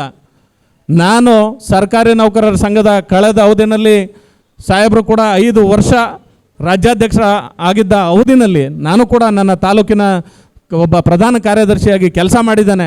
ಕಳೆದ ಅವಧಿಯ ನನ್ನ ತಾಲೂಕಿನ ಚುನಾವಣೆಯನ್ನು ನಾನೇ ನಿಂತು ಮಾಡಿದ್ದೇನೆ. ನಿಜವಾಗ್ಲೂ ಹೇಳ್ತೀನಿ, ಅವರು ರೂಪಿಸಿರ್ತಕ್ಕಂತಹ ಬೈಲ ತಾವು ತೆಗೆದು ನೋಡಿದ್ರೆ ಗೊತ್ತಾಗತ್ತೆ. ಯಾವ ಸಮಸ್ಯೆಗೆ ಅದರಲ್ಲಿ ಪರಿಹಾರ ಇಲ್ಲ ಅಂತಿಲ್ಲ, ಎಂಥ ಸವಾಲುಗಳು ಬಂದಾಗ ಸಂಘಟನೆಯಲ್ಲಿ ಅದಕ್ಕೆ ಪರಿಹಾರ ಇಲ್ಲ ಅಂತಿಲ್ಲ. ನೀವು ನೋಡಿದ್ರೆ ಆಶ್ಚರ್ಯ ಆಗ್ತದೆ. ಮಾನ್ಯರೇ, ನಿಮ್ಮೆಲ್ಲರ ಗಮನಕ್ಕೆ ತರ್ತಾ ಇದ್ದೇನೆ, ಸಾಹೇಬರು ಮಾಡಿರ್ತಕ್ಕಂತಹ ಬೈಲಾನ ಆಧಾರವಾಗಿ ಇಟ್ಕೊಂಡು ಒಂದು ಕೇಡರ್ ಅಸೋಸಿಯೇಷನ್ ಆಗಿ ನಾವು ಕೂಡ ನಮ್ಮ ಹಳೆಯ ಬೈಲಾನ ತಿದ್ದುಪಡಿ ಮಾಡಿ ಅದಕ್ಕೆ ಸ್ಪಷ್ಟ ರೂಪ ಕೊಡಬೇಕು, ಆ ರೀತಿಯ ಒಂದು ತೂಕವಾದಂಥ ಒಂದು ಬೈಲ ರೂಪಿಸ್ಬೇಕು ಅಂತಕ್ಕಂಥ ಒಂದು ಮಹದಾಸೆಯನ್ನು ಇಟ್ಕೊಂಡು ನಮ್ಮ ಬೈಲಾವನ್ನು ತಿದ್ದುಪಡಿ ಮಾಡಿದ್ದೇವೆ. ಆ ಕರಡು ಪ್ರತಿಯನ್ನು ದಯಮಾಡಿ ಅವರು ಈ ದಿನ ಬಿಡುಗಡೆ ಮಾಡಿಕೊಡ್ಬೇಕು ಅಂತೇಳಿ ತಮ್ಮೆಲ್ಲರ ಪರವಾಗಿ ಕೋರ್ತಾ ಇದ್ದೇನೆ ಸ್ನೇಹಿತರೆ.